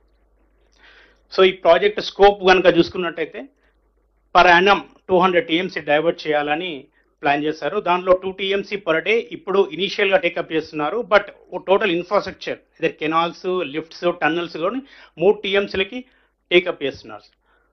తర్వాత ఇది ఇప్పుడు మనం చూసినట్టయితే 2-3 సెగ్మెంట్లు టేకప్ చేశారు. ఫస్ట్ పోలవరం నుండి ప్రకాశం బ్యారేజ్కి upstream of Prakasam Krishna river. Segment 3 Krishna river నుండి బొల్లేపల్లికి. సెగ్మెంట్ కృష్ణా రివర్ నుండి బొల్లేపల్లికి అండ్ సెగ్మెంట్ 3 బొల్లేపల్లి నుండి బనకచెర్లకి. దీంట్లో 2 కాంపోనెంట్స్ ఉన్నాయి, ఇరిగేషన్ కాంపోనెంట్స్. కొత్త ఆయకట్టు 7.41 lakh acres. స్టెబిలైజేషన్ ఇప్పుడు నేను చెప్పినట్టుగా బనకచెర్ల నుంచి ఏవైతే తెలుగంగా తర్వాత వెలుగోడు జిఎన్ఎస్ఎస్ ఉన్నాయో వాటి స్టెబిలైజేషన్ కింద 22.59 lakh acres స్టెబిలైజేషన్ ఉంది. తర్వాత మొత్తం cost of the project is 81,900 crores design చేశారు. ఇంతకుముందు మా సార్ చెప్పినట్టుగా కొలి సార్ చెప్పినట్టు ఇక్కడ ఈ బనకచెర్ల ఒకసారి పోలవరం హెడ్ రెగ్యులేటర్ సార్ ఇది పోలవరం డ్యాము ఫీచర్స్. ఇక రైట్ సైడ్ ఇది Polavaram spillway and dam sir ఇది. ఇక్కడ నుంచి మీకు రైట్ కెనాల్ టేక్ ఆఫ్ అవుతుంది. రైట్ కెనాల్ హెడ్ రెగ్యులేటర్ ఇది.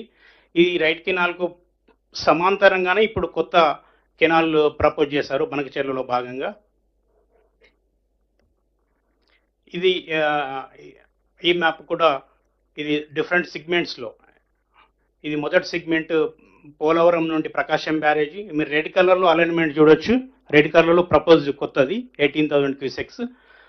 తర్వాత పాత దాంట్లో ఒక 6,000 టోటల్గా 24,000 క్యూసెక్స్, 5,000 ప్లస్ ఇక్కడ 18,000 23,000 క్యూసెక్స్ వాళ్ళు డైవర్ట్ చేస్తున్నారు. ఇది సెగ్మెంట్ 1 సార్. సెగ్మెంట్ 2లో కృష్ణా రివర్ నుండి బొల్లేపల్లికి. ఈ సెగ్మెంట్ 3 బొల్లేపల్లి నుండి బనకచెర్లకి ఉన్నారు సార్ ఈ స్కీమ్లో. ఇది సెగ్మెంట్ 1 ఈ పోలవరం డ్యాము. సెగ్మెంట్ 2 ప్రకాశం బ్యారేజ్ ఉన్న కృష్ణా రివర్. ఇది ఎగ్జిస్టింగ్ కెనాల్ విత్ 17,500 క్యూసెక్స్. ఇప్పుడు కట్టబోయే ప్రపోజ్ చేసినటువంటి కెనాల్ మీకు ఆరెంజ్ కలర్ రెడ్ కలర్లో ఉంది సార్. ఇది 18,000 క్యూసెక్స్ టేకప్ చేస్తున్నారు సార్. సెగ్మెంట్ 2 వచ్చేసి కృష్ణా రివర్ అట్ 17.39 నుండి బొల్లేపల్లి రిజర్వాయర్ 226 వరకు తరలిస్తున్నారు, ఇన్వాల్వింగ్ 6 లిఫ్ట్స్. ఇప్పుడు మనం చూసినట్టయితే 5th లిఫ్ట్ దగ్గర ఈ నాగార్జున సాగర్ పైనుండి వెళ్తుంది. ఇనిషియల్గా అయితే వాళ్ళు Nagarjuna Sagar at 80 kilometers drop చేసి ప్రపోజ్ చేశారు. తర్వాత మనం అప్పుడు సివియర్గా అబ్జెక్షన్స్ రైజ్ చేయడంతో ఆ ప్రతిపాదన అనుకో now they are providing lift over this Nagarjuna Sagar canal, now emptying into Bollepalli reservoir. So third segment వచ్చేసి బొల్లేపల్లి రిజర్వాయర్ నుండి బనకచెర్ల క్రాస్ రెగ్యులేటర్ వరకు. దీంట్లో సెకండ్ లిఫ్ట్ దగ్గర మనకు వెలుగొండకు ఒక ఫ్లడ్ ఫ్లో కెనాల్ ప్రపోజ్ చేస్తున్నారు. ఎందుకంటే బనకచెర్ల నుండి వెలుగొండకు ప్రొవిజన్ లేదు. So they are proposing from here. బనకచెర్లలో మన తెలుగంగకి జేఎన్ఎస్ఎస్కి వాటికి ప్రొవిజన్ ఉంది. ఇక్కడ నుండి ఈ ప్రపోజ్ చేస్తున్నారు వెలుగొండకి.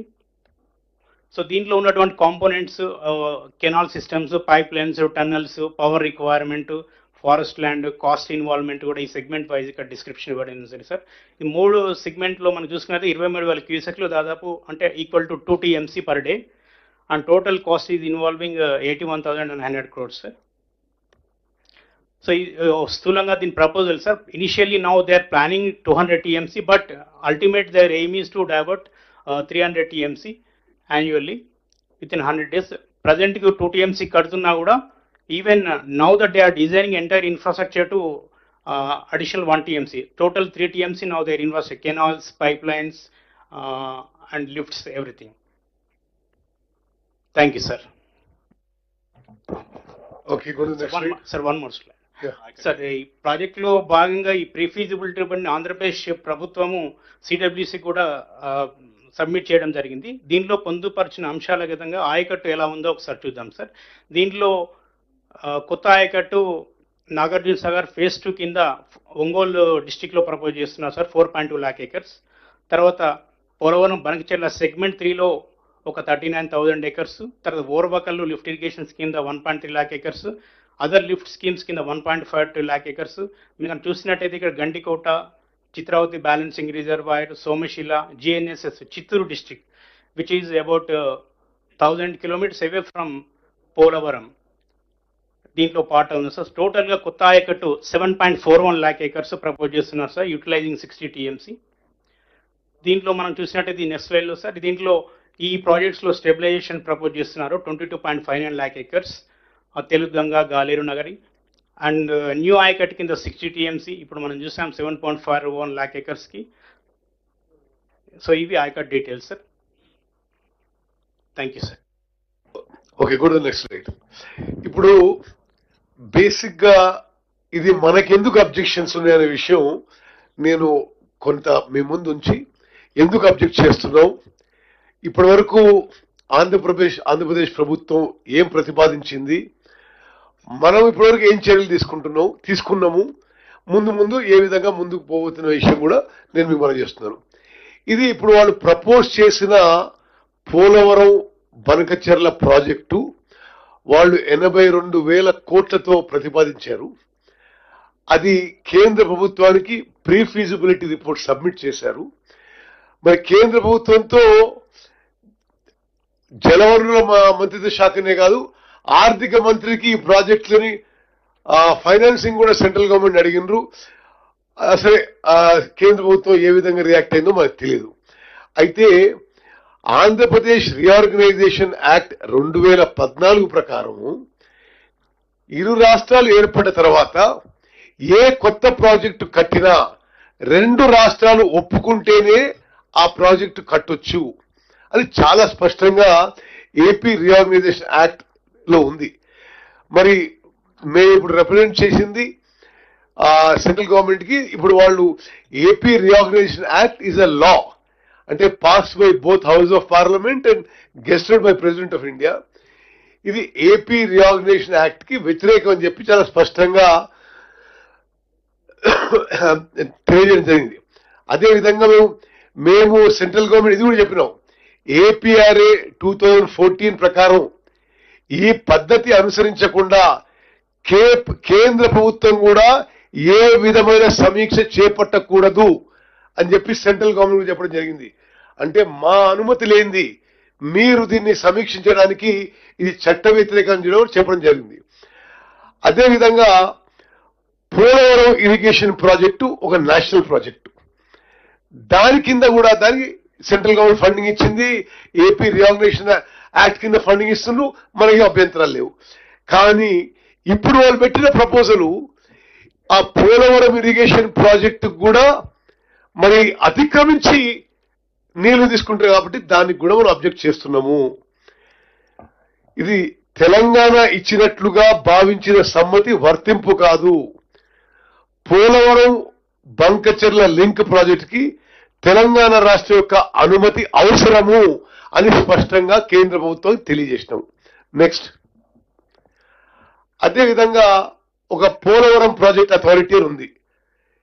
ఆ పోలవరం ప్రాజెక్ట్ అథారిటీలో మరి సెంట్రల్ గవర్నమెంట్ నుంచి చైర్మన్ ఉంటారు, ఆంధ్ర నుంచి తెలంగాణ నుంచి ప్రతినిధులు ఉంటారు. ఆ పోలవరం ప్రాజెక్ట్ అథారిటీ కూడా ఇప్పుడు మేమేం కోరినామంటే వాళ్ళకు కూడా స్టాట్యూటరీ పవర్స్ ఉంటాయి. ఏదైతే ఈ పోలవరం బంకచెర్ల లింక్ ప్రాజెక్టు ఆంధ్రప్రదేశ్ ప్రతిపాదించిందో ఆ విషయంలో మీరు ఎమర్జెన్సీ మీటింగ్ కాల్ ఫర్ చేసి ఆ ప్రతిపాదన తిరస్కరించాలని చెప్పి ఈ పోలవరం ప్రాజెక్ట్ అథారిటీకి కూడా మరి తెలంగాణ ఇరిగేషన్ శాఖ మరి రిప్రజెంట్ చేయడం జరిగింది. నెక్స్ట్, అదేవిధంగా ఇప్పుడు వాళ్ళకు ఉన్న ప్రాజెక్టు ఏదైతే వాళ్ళు ప్రతిపాదిస్తున్నారో ఇది Godavari waters dispute tribunal award 1980కి వ్యతిరేకం. ఎందుకు వ్యతిరేకం అంటే ఈ గోదావరి వాటర్స్ ఎట్లా షేరింగ్ చేసిందంటే 75% డిపెండబిలిటీ అని చేసి అప్పుడు రాష్ట్రాలకు పనిచేసిండ్రు. ఆ రాష్ట్రాలకు పంచినప్పుడు ఆంధ్రప్రదేశ్కి 1400 అంటే కంబైన్డ్ ఆంధ్రప్రదేశ్కి 1486 టీఎంసీలు ఇచ్చిండ్రు.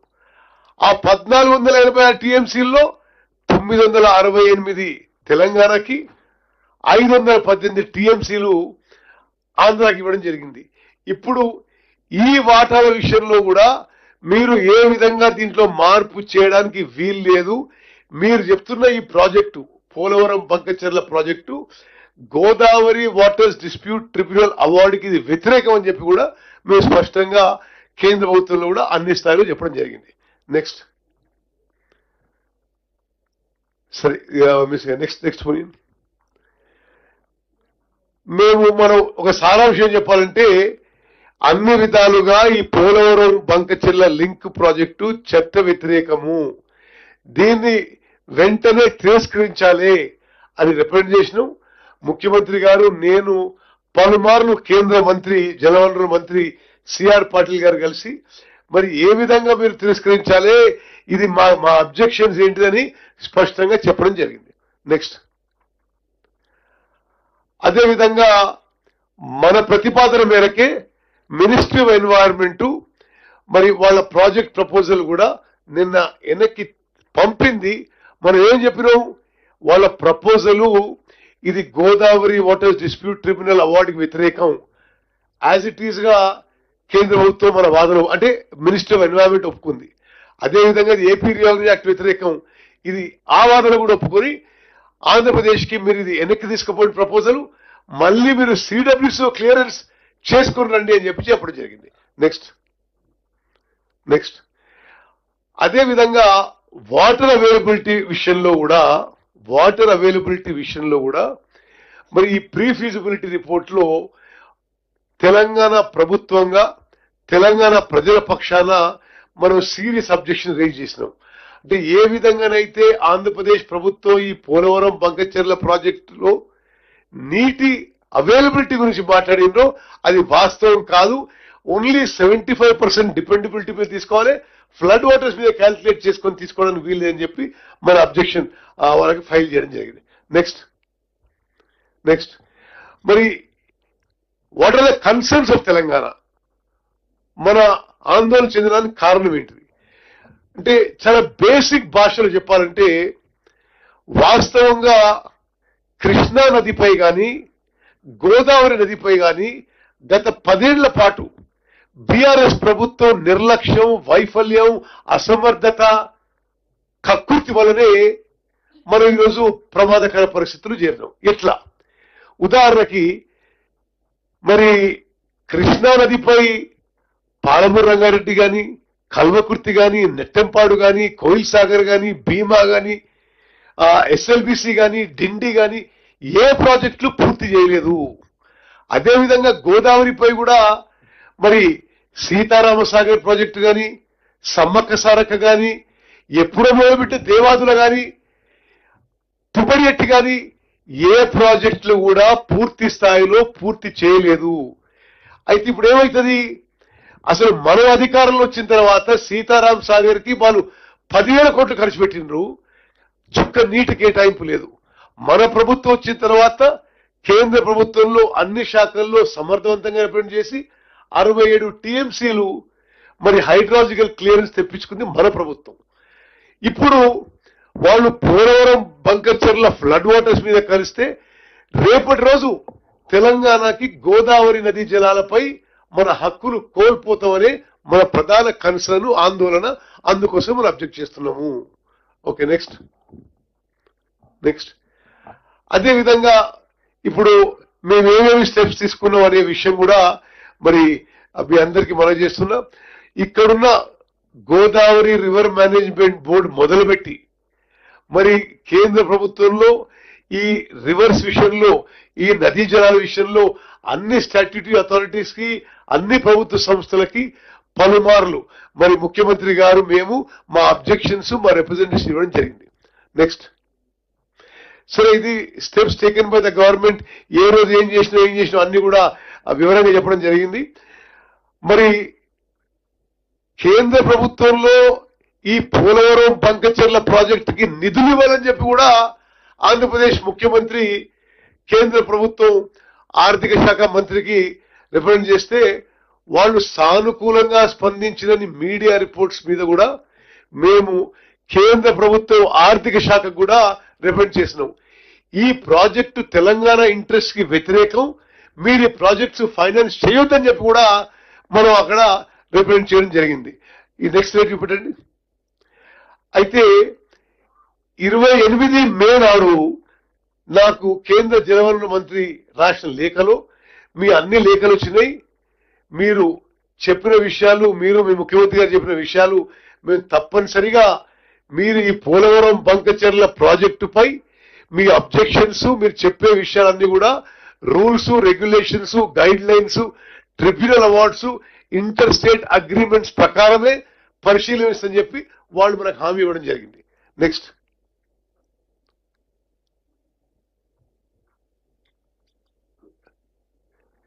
సరే, అదే విధంగా నేను ముందు చెప్పినట్టుగా ఇది expert appraisal committee of ministry of environment మనం ఇచ్చిన రిప్రజెంటేషన్, మనం ఇచ్చిన విషయాన్ని అర్థం చేసుకుని వాళ్ళు ఈ యొక్క ఆంధ్రప్రదేశ్ యొక్క పోలవరం బంకచెర్ల ప్రాజెక్టు ప్రపోజల్ తిరిగి ఆంధ్రప్రదేశ్ కి పంపించడం జరిగింది. నెక్స్ట్. ఓకే సార్, ఇవన్నీ మనం ఆల్రెడీ మాట్లాడినాం. నెక్స్ట్.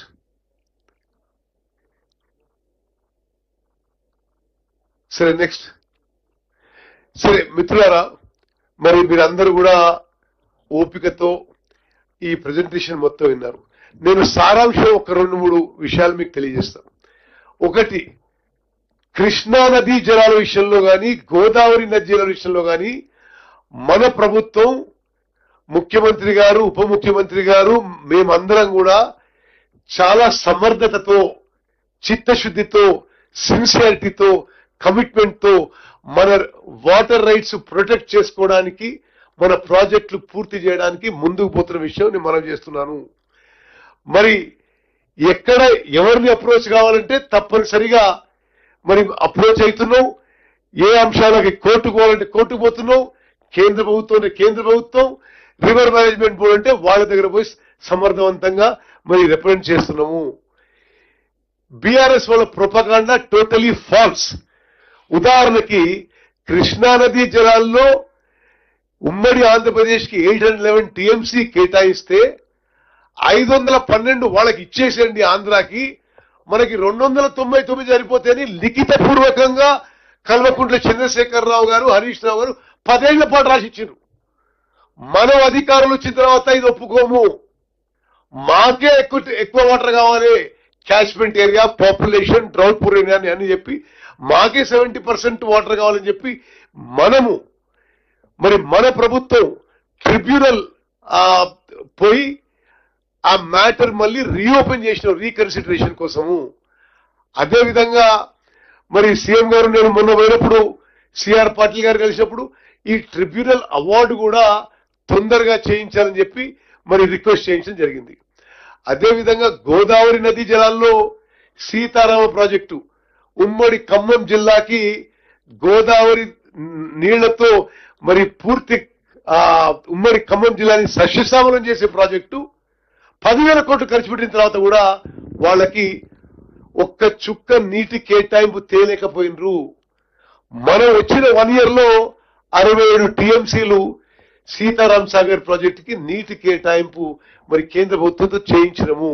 ఇప్పుడు సమ్మక్క సారక్కకి 44 టీఎంసీలది ప్రతిపాదన చాలా అడ్వాన్స్ స్టేజ్ లో ఉంది. పాలమూరు రంగారెడ్డి మీద వాళ్ళు 27,000 కోట్లు ఖర్చు పెట్టి ఒక్క చుక్క నీరు కూడా అఫీషియల్ గా నీటికి వాటర్ అలొకేషన్ లేదు. మనం వచ్చిన తర్వాతనే వాటర్ అలొకేషన్ సీరియస్ తీసుకుంటున్నాం. ఫస్ట్ ఫేజ్ లో ఇప్పుడు 45 టీఎంసీ కేటాయించే పరిస్థితి ఏర్పడది. మరి ఆ తర్వాత సెకండ్ 45 టీఎంసీ ట్రిబ్యునల్ ద్వారా వచ్చే విధంగా వాదనలు వినిపించిందని చెప్పి నేను మనం చేస్తున్నా. మొత్తానికి సారాంశం ఏంటంటే ఇక్కడ ఉన్న వాళ్ళందరూ కూడా తెలంగాణ ప్రభుత్వంలో, కాంగ్రెస్ పార్టీలో మూల స్తంభాలు ఎక్కువ మంది ఇక్కడనే ఉన్నారు. మీరందరూ వాళ్ళు చేసే బీఆర్ఎస్ పార్టీ చేసే కాకిగోల దుష్ప్రచారం, గోబెల్స్ ని మించిపోయిన ఫాల్స్ ప్రొపగాండా. మరి మనం అది తిప్పికొట్టే విధంగా మనం మాట్లాడాలని చెప్పి మీ అందరినీ రిక్వెస్ట్ చేస్తున్నాము. కృష్ణా నదీ జలాలపై కానీ గోదావరి నదీ జలాలపై కానీ మన ప్రభుత్వం మనము పూర్తి చిత్తశుద్ధితో కమిట్మెంట్ తో ఒక్క చుక్క నీటిపై కూడా మనం కాంప్రమైజ్ కావడం లేదు. ఆన్ ది అదర్ హ్యాండ్ మనం గతానికంటే బెటర్ వాటర్ అలొకేషన్ కోసం కూడా ఫైట్ చేస్తున్న విషయం కూడా మీ అందరికీ మనవి చేస్తూ మరి మీ అందరికీ ధన్యవాదాలు తెలియజేస్తూ ఉప ముఖ్యమంత్రి గారు ముఖ్యమంత్రి గారు వాళ్ళ రిమార్క్స్ ఇచ్చిన తర్వాత ఏమైనా క్వశ్చన్స్ ఇస్తే will take up the questions. Deputy CM గారు.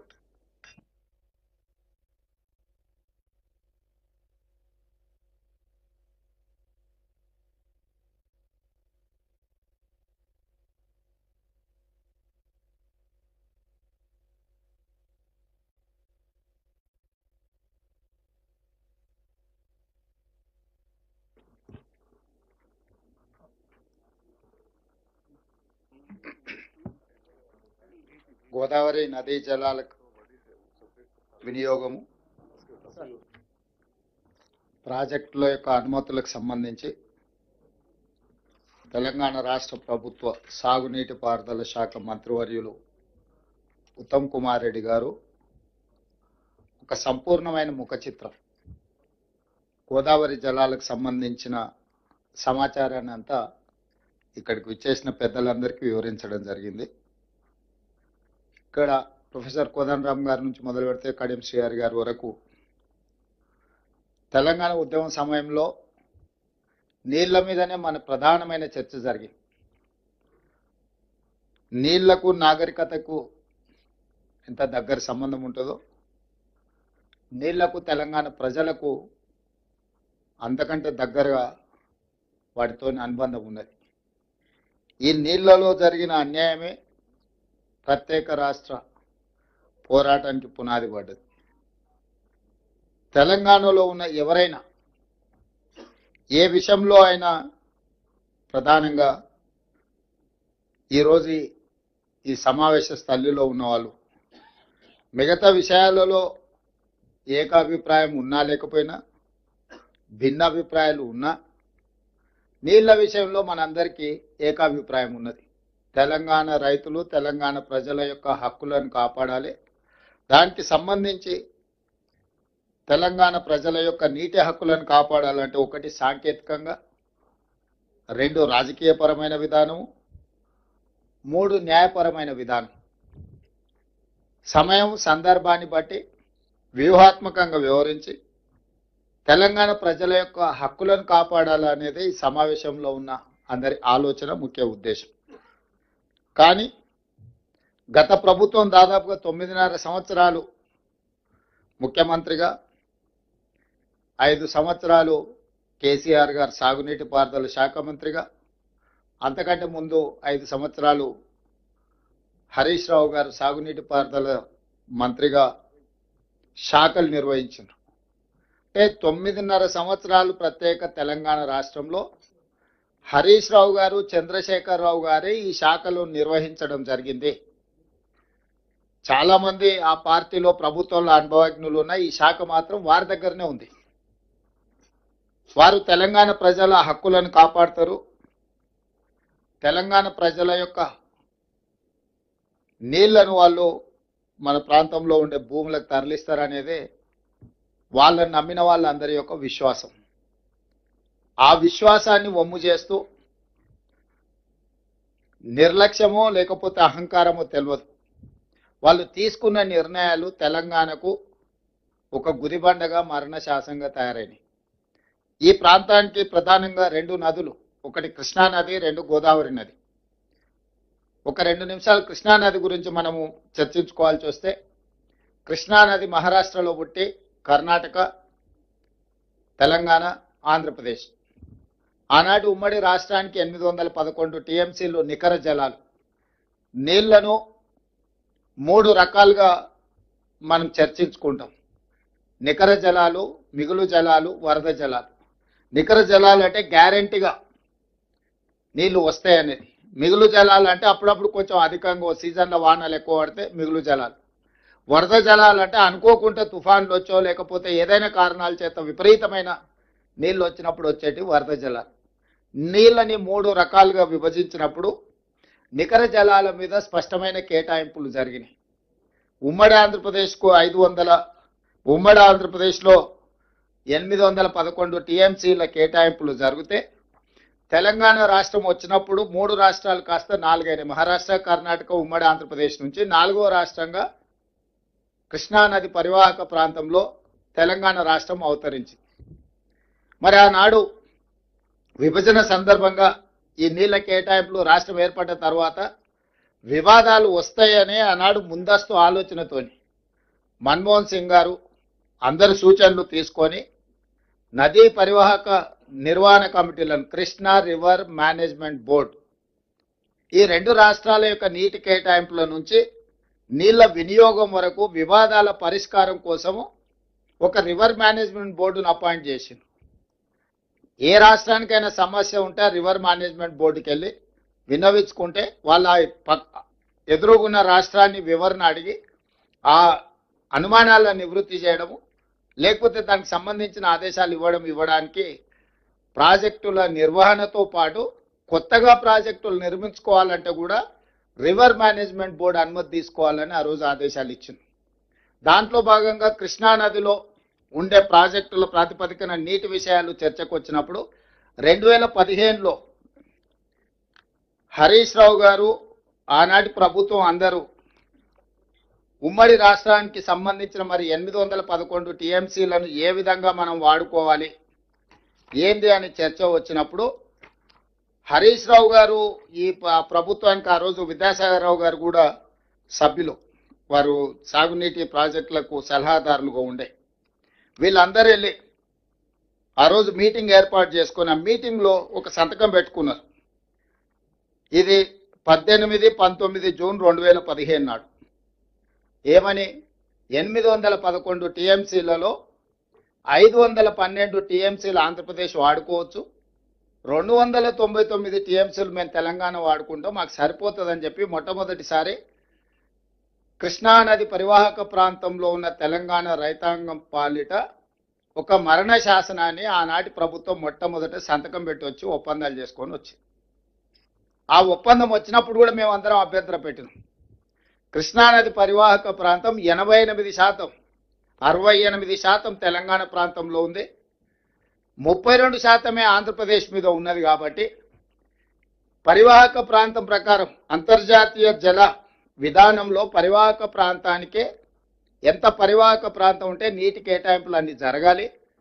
68% తెలంగాణ ప్రాంతంలో పరివాహక ప్రాంతం ఉన్నది కాబట్టి దాదాపుగా 555 టీఎంసీలు తెలంగాణకు వస్తాయి, మిగిలిన వాటిని మాత్రమే ఆంధ్రప్రదేశ్కి ఇవ్వాలని ఒక చర్చ తీసుకొచ్చి దాని ప్రకారం దీన్ని ఫైనల్ చేయాలని river management board Krishna tribunal ముందు కూడా మనం ఆర్గ్యుమెంట్స్ వినిపించడానికి అన్ని రకాలుగా ఏర్పాట్లు చేసినాం. అయినా చంద్రశేఖరరావు గారు, హరీష్ రావు గారు 2015లో సంతకం పెట్టిందే కాకుండా 2020లో కూడా మళ్ళీ ఇన్ని వివాదాలు జరిగినా మళ్ళీ రీకన్ఫర్మేషన్ చేశారు మీటింగ్కి వెళ్ళి. ఏమని మాకు 299 టీఎంసీలు చాలు తెలంగాణకు, 512 టీఎంసీలు ఆంధ్రప్రదేశ్ వాడుకోమని. దాదాపుగా 9.5 సంవత్సరాలలో మనకు కేటాయించిన 299 టీఎంసీలు కూడా ఏ రోజు తెలంగాణ వాడుకోలేదు. హైయెస్ట్ తెలంగాణ వాడుకున్నది ఎంత అంటే 220 టీఎంసీలు మాత్రమే, అది కూడా ఎప్పుడో ఒకసారి వాడుకున్నారు.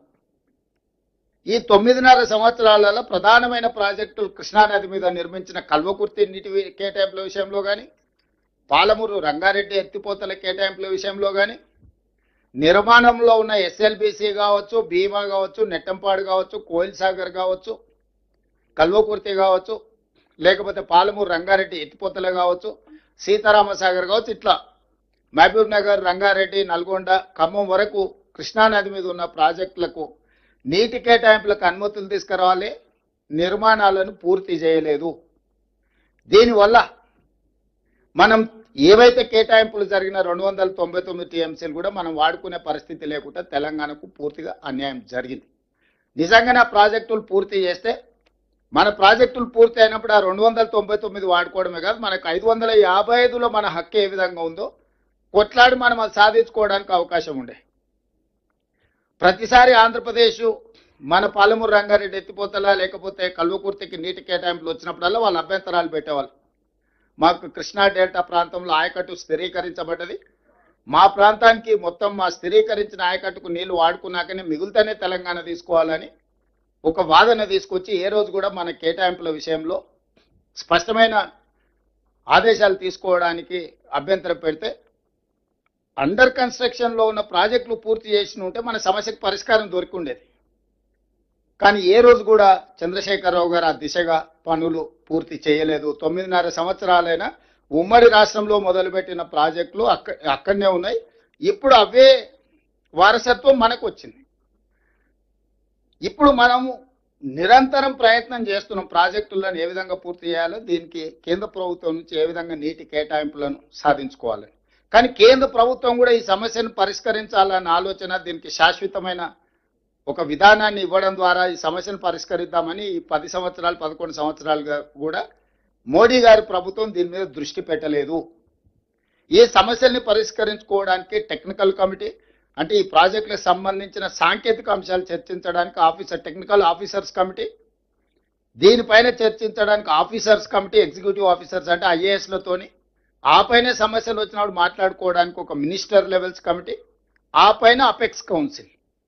అపెక్స్ కౌన్సిల్ చైర్పర్సన్ వచ్చేసి జలశక్తి మినిస్టర్, మెంబర్స్గా 2 chief ministers are members Andhra Pradesh and Telangana. ఈ అపెక్స్ కౌన్సిల్ మీటింగ్లో ఒకవేళ ఇక్కడ పరిష్కారం కానప్పుడు 2015లో ఉమాభారతి గారి నేతృత్వంలో జరిగినప్పుడైనా, తర్వాత ఫడ్నవీస్ గారు అయినప్పుడు ఆన్లైన్లో చంద్రశేఖరరావు గారు పోయి మాట్లాడినప్పుడైనా కృష్ణానదిలో మన వాటాలు, మన ప్రాజెక్టుల యొక్క నీటి కేటాయింపులకు వారు ఎప్పుడూ వాదించలేదు. వారు ఏ రోజు కూడా సాధించాలన్న చిత్తశుద్ధితో కూడా వారు ముందుకు పోలేదు. దాంతోనే ఆ సమస్య అట్లనే ఉండిపోయింది. ఇప్పుడు అది జటిలంగా మారింది. సరే, కృష్ణానదిలో ఆ విధంగా మనకు సమస్యలు ఉంటే మన అసలైన హక్కును కూడా సంతకాలు పెట్టి దారదత్తం చేసి వచ్చి కృష్ణాను శాశ్వతంగా కృష్ణా పరివాహక ప్రాంతంలో రైతుల పాలిట ఒక మరణ శాసనాన్ని రాసిన వీళ్ళంతా హరీష్ రావు గారు, చంద్రశేఖరరావు గారు. ఇక గోదావరికి వచ్చినప్పుడు ఇప్పుడు గోదావరి మీద చర్చ జరుగుతుంది. సేమ్ గోదావరి నది కూడా మహారాష్ట్ర, తెలంగాణ, ఆంధ్రప్రదేశ్, చివరి రాష్ట్రంగా ఆంధ్రప్రదేశ్ ఉంది. గోదావరి నది మీద కూడా నిర్మాణం చేస్తున్న ప్రాజెక్టులు ఏవైతే ఉన్నాయో, ఈరోజు గోదావరిలో నీటి లభ్యత 1486 టీఎంసీలను గుర్తిస్తే 968 టీఎంసీలు తెలంగాణకు, 518 టీఎంసీలు ఆంధ్రప్రదేశ్. కానీ 2 రాష్ట్రాలు ఆనాడు కాంగ్రెస్ పార్టీ ఉన్నప్పుడే కాంగ్రెస్ పార్టీ ఈ కేటాయింపులను అధికారికంగా ఒక కేటాయింపులకు తీసుకొచ్చింది. ఆ 968 టీఎంసీల మీద గోదావరి ప్రాంతంలో ఉన్న ప్రాజెక్టులు మనం నిర్మించుకోవాలనే ఆలోచనతోని, అది శ్రీపాద ఎల్లంపల్లి కావచ్చు, శ్రీరామ్ సాగర్ కావచ్చు, ఇట్లా చెప్పుకుంటూ పోతే చాలా గోదావరి పరివాహక ప్రాంతంలో నిర్మాణంలో ఉన్న ప్రాజెక్టులతో పాటు 2007-8లో పెద్ద ప్రాజెక్టు, ప్రధానమైన ప్రాజెక్టు ప్రాణహిత చేవెళ్లను ప్రారంభించారు. ఆ రోజు దాదాపుగా 16 లక్షల ఎకరాలకు 160 టీఎంసీలను వాడుకోవాలి, 38,000 కోట్లతోనే ఆ రోజు రాజశేఖర రెడ్డి గారు ఉన్నప్పుడు ప్రాణహిత చేవెళ్ల డాక్టర్ బాబాసాహెబ్ అంబేద్కర్ ప్రాణహిత చేవెళ్ల ప్రాజెక్టును ఆ రోజు పనులు మొదలుపెట్టి 2014 వచ్చేటప్పటికి దాదాపు ఒక 10,000 కోట్ల రూపాయల పనులు కూడా పూర్తి చేయడం జరిగింది. ఆ తర్వాత తెలంగాణ రాష్ట్రం వచ్చిన తర్వాత ప్రాజెక్టుల రీడిజైనింగ్ పేరు మీద తుమ్మిడిహెట్టి దగ్గర నిర్మించుకోవాల్సిన బ్యారేజీలను, అక్కడి నుంచి గ్రావిటీ ద్వారా తెచ్చుకోవాల్సిన నీళ్లను అన్నిటిని కూడా ప్రాజెక్టు రూపురేఖలు మార్చి ఊరు మార్చిండు, పేరు మార్చిండు, అంచనాలు మార్చిండు. 38,000 కోట్ల రూపాయలు నా అంచనా 1,50,000 కోట్లయింది. డాక్టర్ బాబాసాహెబ్ అంబేద్కర్ గారి పేరు మీద ఉన్న ప్రాజెక్టు కాస్త కాళేశ్వరం అయిపోయింది. తుమ్మిడిహెట్టి దగ్గర పనులు మొదలు పెట్టాల్సిన ప్రాజెక్టు మేడిగడ్డ, అన్నారం, సుందిల్ల ఈ ప్రాంతాలకు తరలిపోయింది. అంటే తన ధనదాహాన్ని తీర్చుకోవడానికి వ్యూహాత్మకంగా ఊరు మార్చిండు, పేరు మార్చిండు, అంచనాలు మార్చిండు. ఇప్పటికీ 1,00,000 కోట్లు ఖర్చు పెట్టిండు. 1,00,000 కోట్లు, 94,000 కోట్ల రూపాయలు ఆల్రెడీ కాంట్రాక్టర్లకు పేమెంట్లు ఇచ్చారు. 1,02,000 కోట్ల రూపాయలు బిల్లులైనవి. దీని అంచనా 1,50,000 కోట్లకు పోయింది.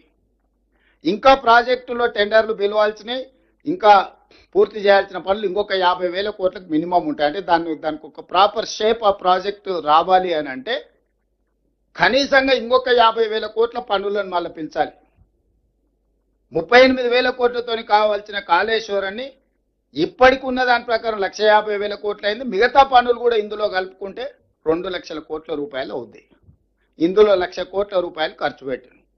1,00,000 కోట్ల రూపాయలు ఖర్చైన ప్రాజెక్టుకు వారు ఇచ్చిన నీళ్ళు ఎన్ని అంటే 50,000 ఎకరాలకు హైయెస్ట్.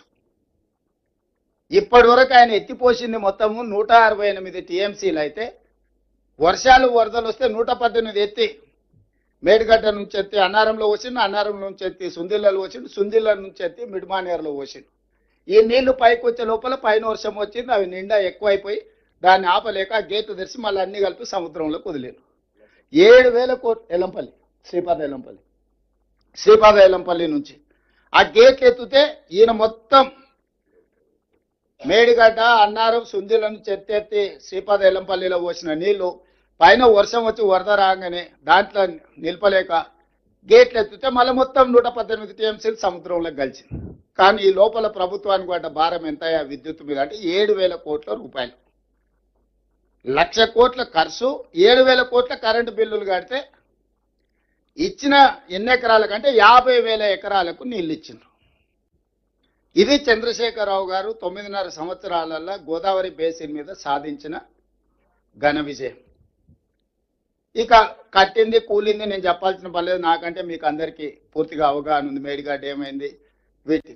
ఈరోజు ఈ ప్రాజెక్టును మనం సరైన విధంగా ముందుకు వెళ్ళాలి, దీన్ని ఏదో రకంగా దీన్ని ఉపయోగపడేటట్టు చేయాలనే ప్రయత్నం చేస్తే మన దగ్గర ఈరోజు నిధుల సమస్య, నీటి కేటాయింపుల సమస్య. ఇప్పుడు ఈ నేపథ్యంలో చంద్రశేఖరరావు గారు కానీ టీఆర్ఎస్ నాయకులు ఇప్పుడు కాంగ్రెస్ అధికారంలోకి వచ్చింది, చంద్రబాబు నాయుడు గారికి ధైర్యం వచ్చింది. గోదావరిలో ఉన్న నీళ్లను బంకచర్ల అంటే దాదాపుగా కృష్ణా బేసిన్ పైన పెన్నా బేసిన్, రాయలసీమల అవతల ప్రకాశం, నెల్లూరు అక్కడి వరకు తీసుకెళ్తున్నాడు.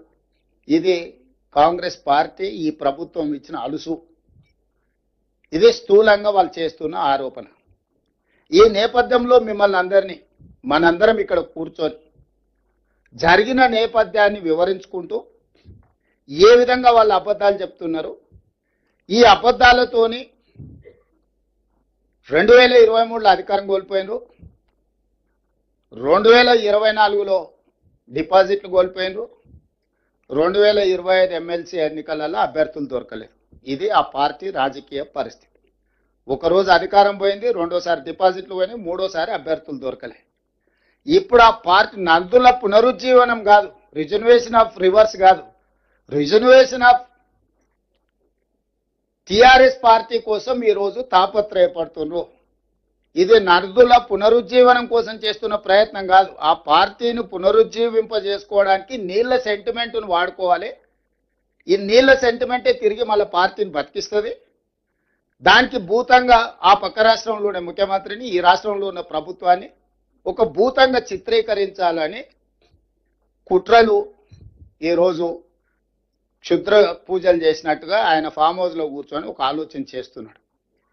ఈ క్షుద్ర పూజలు చేసే ఫామ్ హౌస్ నాయకుడికి ఈరోజు ఇదొక్కటే జీవనాధారం అని ఆలోచన చేసి మనల్ని బదనాం చేయాలనుకుంటుండు. అందుకోసం వాస్తవాలను వివరించడమే కాకుండా ఇంతకుముందు ఉత్తమ్ కుమార్ రెడ్డి గారు చాలా వరకు మా ఆఫీసర్ అంతా చెప్పారు. ఈ గోదావరి రివర్ మేనేజ్మెంట్, గోదావరి వరద జల పోలవరం తర్వాత సముద్రంలో కలిసే నీళ్లు వరద జలాలు అనేది ఒక లెక్క తేల్చిండ్రు. వారే 2016 ఉమాభారతి గారి నేతృత్వంలో జరిగిన మీటింగ్లో స్పష్టంగా చంద్రశేఖరరావు గారే ఏ విధంగా ఆ రోజు సెప్టెంబర్ 21, 2016 ఈ అపెక్స్ కౌన్సిల్ మీటింగ్ జరిగింది. ఉమాభారతి గారి అధ్యక్షతనే చంద్రబాబు నాయుడు గారు మన చంద్రశేఖరరావు గారు కలిసినప్పుడు వారే స్పష్టంగా చంద్రశేఖరరావు గారి ప్రపోజల్ మూవ్ చేసిండు, చంద్రబాబు నాయుడు మూవ్ చేయలే. పోను చంద్రబాబు నాయుడు మూవ్ చేసిండు, తెలంగాణకు అన్యాయం చేస్తుండు, ఇంత అన్యాయం ఉంటుందా అని మనం అనడానికి కూడా లేదు. స్పష్టంగా ఈ 8 పేజీల మీటింగ్ మినిట్స్ ఇది ఇక్కడ ఉన్న కాగితం తర్వాత సీఎంఓ నుంచి మీకు అందరికి ఇస్తారు. 8 పేజీలలో ఏం జరిగింది, ఏం చర్చ. దాంట్లో 6వ పేజీలో సెకండ్ పారాగ్రాఫ్లో స్పష్టంగా more than 1000 TMC of water is required under Krishna Basin ki. On the other hand, more than 3000 TMC is going waste into sea every year in Godavari river. Hence, he emphasized that as water is available, it has to be decided how best it can be utilized properly. He stressed the need for developing understanding between the two states by sitting together and amicably settling the issue. అసలు 968 టీఎంసీలు మనకు 518 టీఎంసీలు ఆంధ్రప్రదేశ్కు కేటాయింపుల ప్రకారము ప్రాజెక్టులు కట్టుకొని ఇవి వినియోగించుకున్న తర్వాత మిగులు జలాలు ఎన్ని ఉన్నాయి, వరద జలాలు ఎన్ని ఉన్నాయని అప్పుడు లెక్క తెలుస్తుంది. పైనున్న ప్రాజెక్టులు మనం 700-800 టీఎంసీలకు కూడా ప్రాజెక్టులు కట్టుకోలేదు. మనకు సమ్మక్క సార్లకు నీటి కేటాయింపులు రాలే, సీతారామకు నీటి కేటాయింపులు రాలే. నువ్వు తుమ్మిడేటి దగ్గర ప్రారంభిస్తున్న ప్రాజెక్టు ఇంకా లెక్కలలో అట్లనే ఉంది. ఈరోజు శ్రీరామ్ సాగర్ కట్టిన దానికి మొత్తం స్టిల్టు నిండిపోయి దాదాపుగా 40-50 టీఎంసీలు దాని రిజర్వాయర్స్ కెపాసిటీసే తగ్గిపోయినాయి. మరి గోదావరి బేసిన్ మీద 968 టీఎంసీల నికర జలాలు కేటాయింపున్న తెలంగాణ రాష్ట్రం ఆ 968 టీఎంసీలకు ప్రాజెక్టులు కట్టుకొని వినియోగించుకున్న తర్వాత వాటి వాడకం అయిపోయిన తర్వాత ఆ తర్వాత ఆంధ్రప్రదేశ్ కూడా 518 కట్టుకుంటే ఇంకా మిగులుతే మిగులు జలాలు, ఆ పైన వచ్చేటి వరద జలాలు.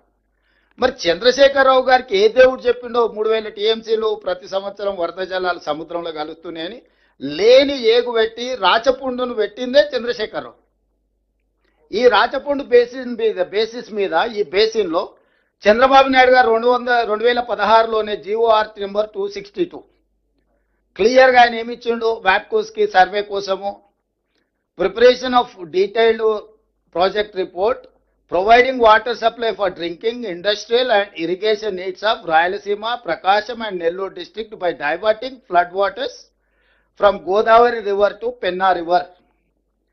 2016 నాడే చంద్రశేఖరరావు గారు ఏ రోజైతే ఉమాభారతి గారి దగ్గరికి వెళ్ళి 3000 టీఎంసీలు ఉన్నాయని ఈ రాచపుండును మనకు అంటించిండో తెలంగాణకు, అప్పుడే చంద్రబాబు నాయుడు గారు వ్యూహాత్మకంగా దీని సర్వే కోసం ఇమ్మీడియట్గా 5 కోట్ల రూపాయల సర్వే కోసం ఇచ్చి వ్యాప్కోస్కి ఆ రోజు జీవో ఇచ్చి చేసిండు.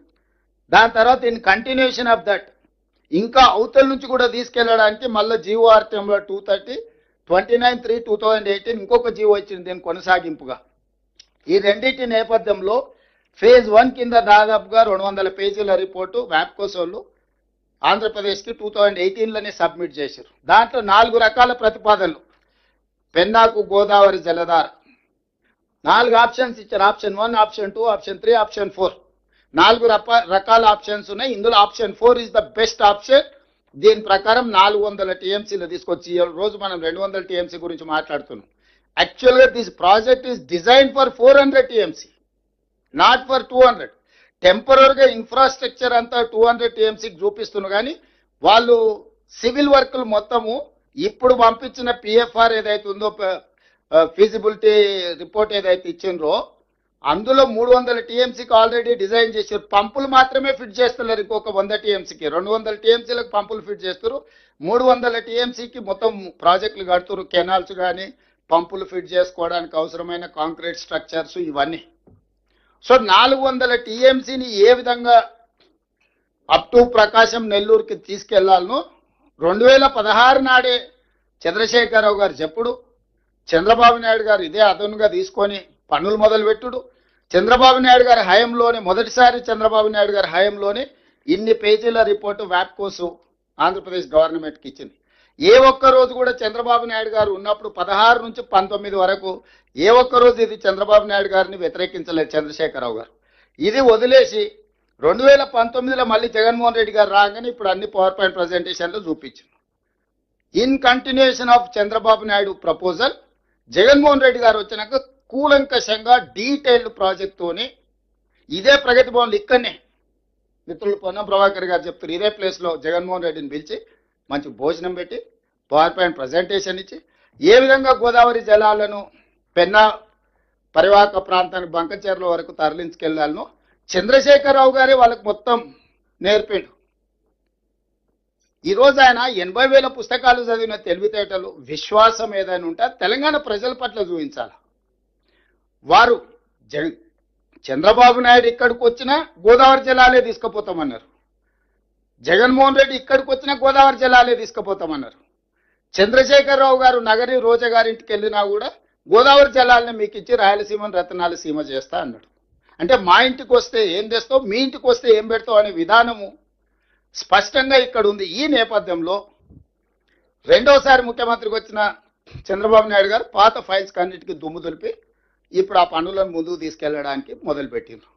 మేము స్పష్టంగా చెప్పినాం, కృష్ణానదిలో మా ప్రాజెక్టుల అన్ని నీటి కేటాయింపులు, గోదావరి ప్రాజెక్టులో మా ప్రాజెక్టుల నీటి కేటాయింపులు అన్ని వివాదాలు పరిష్కారం అయితే తప్ప మిగులు జలాలు అనేది లెక్క తేలదు.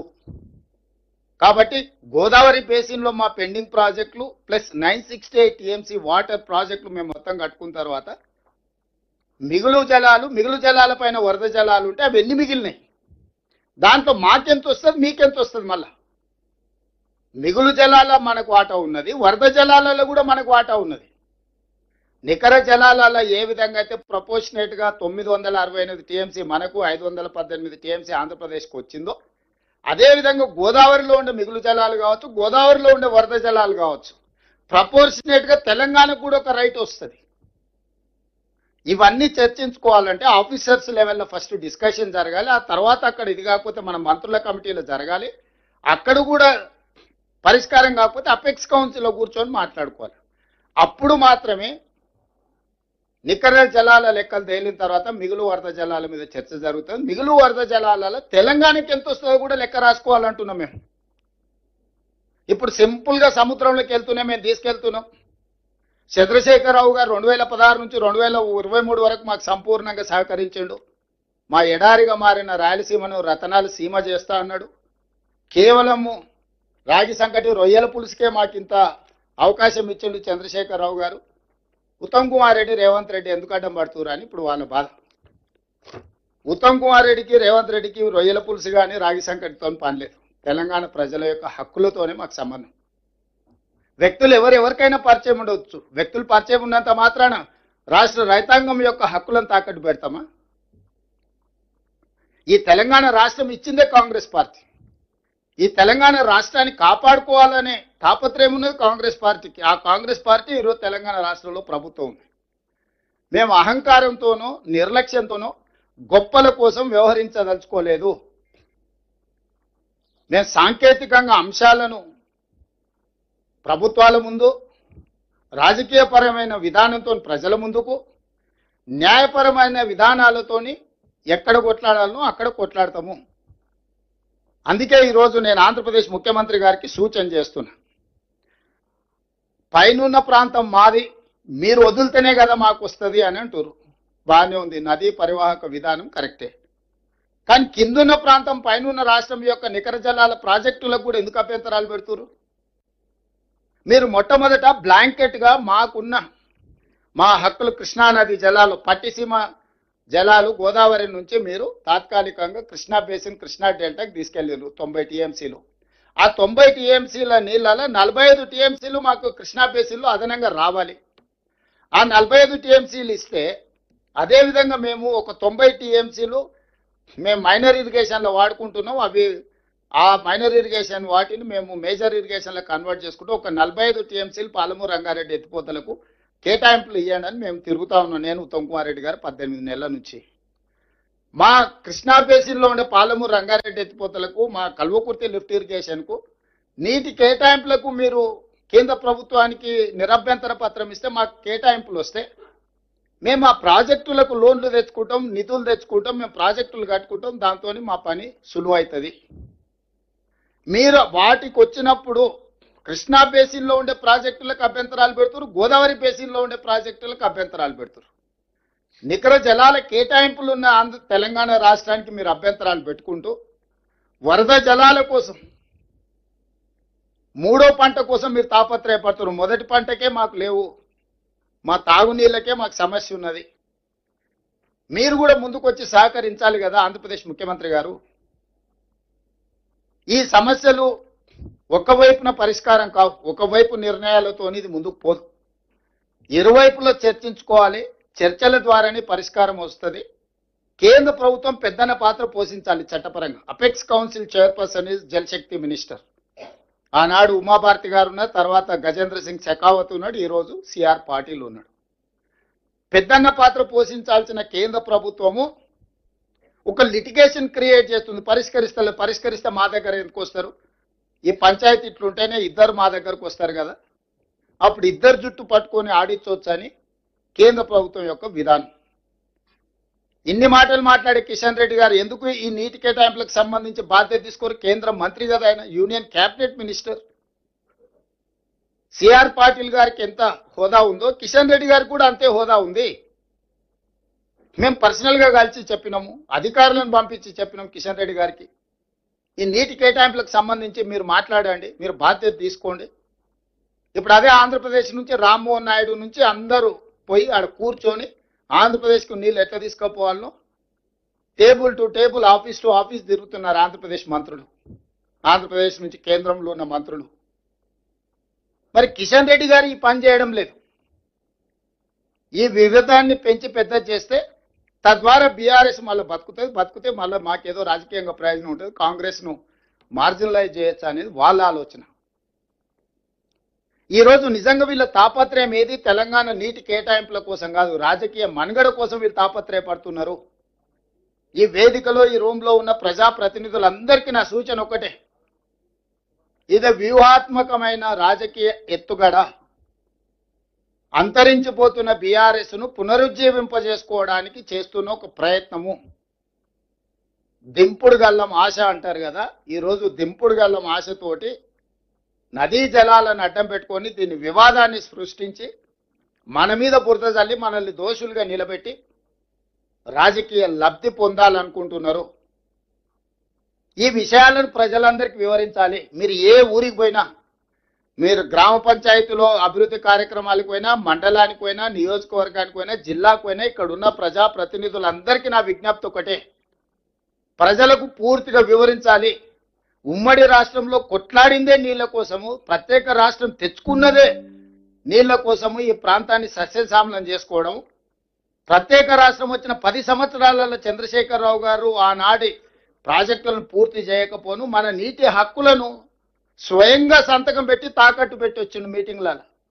కృష్ణానది జలాలను తాకట్టు పెట్టడమే కాదు, గోదావరి జలాలను కూడా తాకట్టు పెట్టేసి 3000 టీఎంసీలు సముద్రంలో పోతూనే మీరు పోలవరం కింది నుంచి గోదావరి జలాలను పెన్నా బేసిన్ వరకు, కృష్ణా బేసిన్ దాటి పెన్నా బేసిన్ వరకు, ఒంగోలు ప్రకాశం వరకు కూడా తీసుకెళ్ళండి అని ఈరోజు ఆ రాచపుండును ఆయన పెడితే అది ఈరోజు మనకు ఒక సమస్యగా సృష్టించాలని వాళ్ళు ప్రయత్నం చేస్తున్నారు.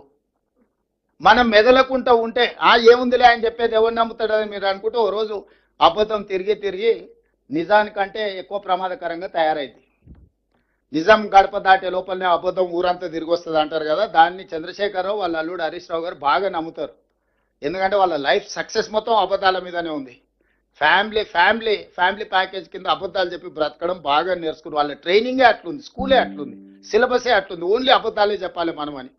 నిజం చెప్తే విక్రమార్కుడు ఏదో ఉంటుంది కదా, నిజం చెప్తే మీ తల వేవు ముక్కలైపోతుంది అన్నట్టు, నిజం చెప్పితే వాళ్ళు చచ్చిపోతారని వాళ్ళకి ఏదో శాపం ఉన్నట్టుంది, అన్ని అబద్ధాలే. నేను అందుకే చెప్పిన హరీష్ రావు గారు ఇన్ని ఆరోపణలు చేస్తున్నారు కదా, ప్రత్యేక శాసనసభ సమావేశాలు ఏర్పాటు చేద్దాం. ఒకరోజు కృష్ణానది జలాల మీద, ఇంకొక రోజు గోదావరి నది జలాల మీద చర్చ చేద్దాము. మీరు ఇంత అనుభవజ్ఞులు కదా, 5 ఏళ్ళు నువ్వు మంత్రి చేసినావు, 5 ఏళ్ళు చంద్రశేఖరరావు గారు మంత్రి చేసి 20 ఏళ్ళు నీళ్ళ కోసమే తెలంగాణ ఉద్యమం చేసినావు అని చెప్తున్నారు కదా, చర్చ చేద్దాం చట్టసభలలో రాండి అని నేను వారికి విజ్ఞప్తి చేసిన. మీరు స్పీకర్కు లెటర్ రాయండి, మేము కూడా అఫీషియల్గా లెటర్ ఇస్తాం గవర్నమెంట్ నుంచి. ప్లాట్ఫామ్ మీద ఫేస్ టు ఫేస్, ఇప్పుడు నేను ఏం చెప్పినా మీరందరూ మన వాళ్ళే, మీరందరూ ఎక్కువ తక్కువ 99% నేను చెప్పిన దాన్ని ఆమోదిస్తారు. నేను అట్లా వాదించదలుచుకోలే, నేను మీకు వివరాలే ఇస్తున్నా. చంద్రశేఖరరావు గారు, హరీష్ రావు గారు టీఆర్ఎస్ పార్టీని శాసనసభలో నించోబెట్టి ఒక్కొక్క జీవో ఒక్కొక్క పేపర్ చదివి వినిపించి ఆ రోజు ఏ విధంగా మనకు తెలంగాణ ప్రజల పట్ల మరణ శాసనం రాసిండ్రో, ఈ రాచపుండు ఎవరు తీసుకొచ్చి తెలంగాణ ప్రజలకు అంటగట్టినరో మనం చర్చించుకోవాల్సిన అవసరం ఉంది. ఈరోజు ఎన్విరాన్మెంట్ మినిస్ట్రీ అయితే పిఎఫ్ఆర్ను తిరస్కరించిందనంటే అదేదో పరిష్కారం అనుకోకండి, అది కామా మాత్రం, అది ఫుల్ స్టాప్ కాదు. వాళ్ళు లేవనెత్తిన డౌట్లను మళ్ళీ క్లారిఫికేషన్ పేరు మీద మళ్ళీ వెనక్కిస్తాడు. ఎందుకంటే మోడీ గారి మనగడ చంద్రబాబు నాయుడు గారి మీద ఉంది, చంద్రబాబు నాయుడు గారి మనగడ గోదావరి బంకచర్ల మీద ఉంది. ఇవన్నీ నదుల అనుసంధానం లాగా రివర్ ఇంటర్లింకేజ్ లాగా ఇదంతా పొలిటికల్ ఇంటర్లింకేజ్ ఉన్నది. అందుకోసమని ఇది మన తెలంగాణలో కడుతున్న ప్రాజెక్టులు కానీ తెలంగాణకు కేటాయించిన నీళ్లను పక్కాగా లెక్కలు రాసి మన కేటాయింపులు జరిగినప్పుడే ఈ సమస్యకు పరిష్కారము. ఇది ఒక రోజు, ఒక నెల, ఒక సంవత్సరంలోనూ తేలే వివాదం కాదు. అందుకే ఈ హాల్లో ఉన్న ప్రతి ప్రజాప్రతినిధి దీన్ని నేర్చుకోవాలి. ప్రతి గ్రామంలో, మండలంలో, జిల్లాలో మీరు అంశాన్ని ఖచ్చితంగా మీరు ఏదైనా ఉపన్యాసం ఇవ్వండి. ఒక 5 నిమిషాలు ప్రజలకు ఇది వివరించాలి. ఏ విధంగా చంద్రశేఖరరావు గారు తెలంగాణ రైతులకు ద్రోహం చేసిండో, రాష్ట్రం వచ్చినా కూడా వచ్చిన తర్వాత కూడా మన నీళ్ళని ఎట్లా ఆంధ్రప్రదేశ్కు తాకట్టు పెట్టిండో. ఆ రోజు ఆయన ఇప్పుడు వీడియోలో చూసారు ఆయన గొప్పల కోసం ఎట్లా మాట్లాడుతుండో. కొందరికి నచ్చదు, కొందరు కడుపు నొప్పి ఉంటుంది, కొందరు కాదు ఉంటుందని. అసలు ఆలోచన ఎందుకు వస్తుంది ఆయనకి? ఎవరికో కడుపు నొప్పి ఉంటుందని, ఎవరికో బాధ ఉంటుందని. అంటే ఎవరన్నా ఆయన ఏమన్నా అనేరు కానీ అని ముందుగానే మన మీద బురద చల్లుతున్నాడు. మన ఉద్దేశాలను, మన ఆలోచనలని తప్పు పట్టాలి అన్నట్టుగా. చంద్రశేఖరరావు గారు శాశ్వతం కాదు, చంద్రశేఖరరావు గారు సృష్టించిన సమస్యలు శాశ్వతం కాదు. నీటి కేటాయింపులే శాశ్వతం, మన హక్కులు శాశ్వతము. మన శాశ్వతమైన నీటి హక్కుల కోసము మనం ఖచ్చితంగా ఒక స్పష్టమైన విధానంతో ముందుకు వెళ్ళాలి. ఇక్కడికి వచ్చిన పెద్దలందరికీ, కొంతమంది మిత్రులు ఉన్నారు, చాలా మంది పెద్దలు ఉన్నారు. ఎందుకంటే మాకంటే కూడా అనుభవజ్ఞులు, సాగునీటి మంత్రులుగా చేసిన వాళ్ళు, ఉద్యమాలు చేసిన వాళ్ళు, లేకపోతే నీళ్ళ ఏ విధంగా మన జీవితాలను మారుస్తాయో అవగాహన ఉన్న వాళ్ళు చాలా మంది ఇక్కడ ఉన్నారు. మీ అందరికీ ముఖ్యమంత్రిగా నా విజ్ఞప్తి ఒకటే, ఇది మన అందరం బాధ్యతగా గుర్తించి మనందరం కలిసికట్టుగా ఒకే మాటను వినిపించాలి.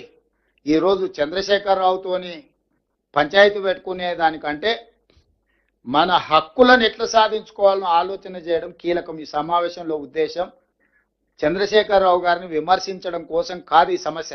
ఇక్కడ ఈ సమావేశం మన నీటి కేటాయింపులను, హక్కులను ఏ విధంగా సాధించుకోవాలి, మన నీటి కేటాయింపులను, హక్కులను సాధించుకోవాలంటే మనం కేంద్ర ప్రభుత్వం మీద నిరంతరం ఒత్తిడి చేయాలి, నిలదీయాలి. ఇదే మన ఎజెండా. బీఆర్ఎస్ సచ్చిన పాము, దాని గురించి మీరేం సమయం వృధా చేసుకోకండి. కానీ బీజేపీ మన నీటి కేటాయింపుల మీద 11 సంవత్సరాల నుంచి ఏ నిర్లక్ష్యం వహించిందో, ఏ సహాయ నిరాకరణ చేసిందో, ఈ రోజు కూడా అదే విధానంతో ముందుకు పోతున్నారు. మన ఫోకస్ అంతా కూడా కేంద్ర ప్రభుత్వం మీద, బీజేపీ మీద పెట్టాలి. బీజేపీ పరోక్షంగా కేసీఆర్ను బతికించడానికి ఈరోజు ప్రయత్నం చేస్తున్నారు. దానికి ప్రధాన పాత్ర పోషిస్తున్నారు కిషన్ రెడ్డి గారు. కిషన్ రెడ్డి గారు మాట్లాడే ప్రతి మాట కేటీఆర్ ఆఫీస్ నుంచి వచ్చే ప్రెస్ నోటే కిషన్ రెడ్డి గారు మాట్లాడుతూ ఉంటారు. నేను ఇది అధికారికంగా ఆరోపణ చేస్తున్న కిషన్ రెడ్డి గారి మీద.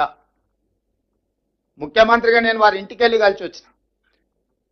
ఉత్తమ్ కుమార్ రెడ్డి గారు కలిసినారు, కోమటిరెడ్డి గారు కలిసినారు. తెలంగాణ రాష్ట్ర సమస్యల మీద, అనుమతుల మీద ఏ ఒక్క రోజు కూడా మమ్మల్ని ఏ మంత్రి దగ్గరికి తీసుకెళ్ళలే. కలిసినప్పుడు ఇచ్చిన కాగితం తీసుకుంటాడు, మేము లేనప్పుడు పోయి మంత్రులతో మాట్లాడి వస్తాడు. సేమ్ జలశక్తి మినిస్టర్తో కూడా మేము వెళ్తున్నాం అంటే ముందు రోజు సాయంత్రం ఇక్కడ హైదరాబాద్లో మీటింగ్ పిలిచినాము, ఆల్ ఎంపీస్ మీటింగ్. లేదు నాకు ఢిల్లీలో మీటింగులు ఉన్నాయన్నాడు. సరే మంచిది, రేపు మేము ఢిల్లీకి వచ్చిన మంత్రిని కలవడానికి మాతానికి రండి అంటే ఆ ముందు రోజే సాయంత్రం పోయి మంత్రి గారికి ఏం చెప్పిండో.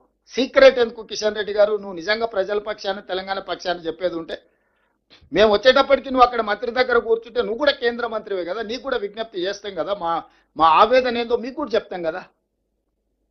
మెట్రోకి పోతే అర్బన్ డెవలప్మెంట్ మినిస్టర్ మాకంటే ముందు రోజే పోయి కలిసి వస్తాడు. జలశక్తి మినిస్టర్ దగ్గర మేము అపాయింట్మెంట్ తీసుకుంటే మాకంటే ఒక రోజు ముందు పోయి కలిసి వస్తాడు. ఇది గ్లేరింగ్గా కనిపిస్తుంది కిషన్ రెడ్డి గారు. మీరు మీరు మీరు మీకేమనిపిస్తుందో నాకు తెలియదు, కానీ మీరు వ్యవహరిస్తున్న తీరు అనుమానాలు కలిగిస్తుంది. ఈ అనుమానాలను నివృత్తి చేయడమే కాదు, తెలంగాణ ప్రజల అవసరమైన హక్కులను సాధించడానికి మీరు ప్రయత్నం చేయాలి. మీరు మీ బాధ్యత నుంచి తప్పించుకోలేరు.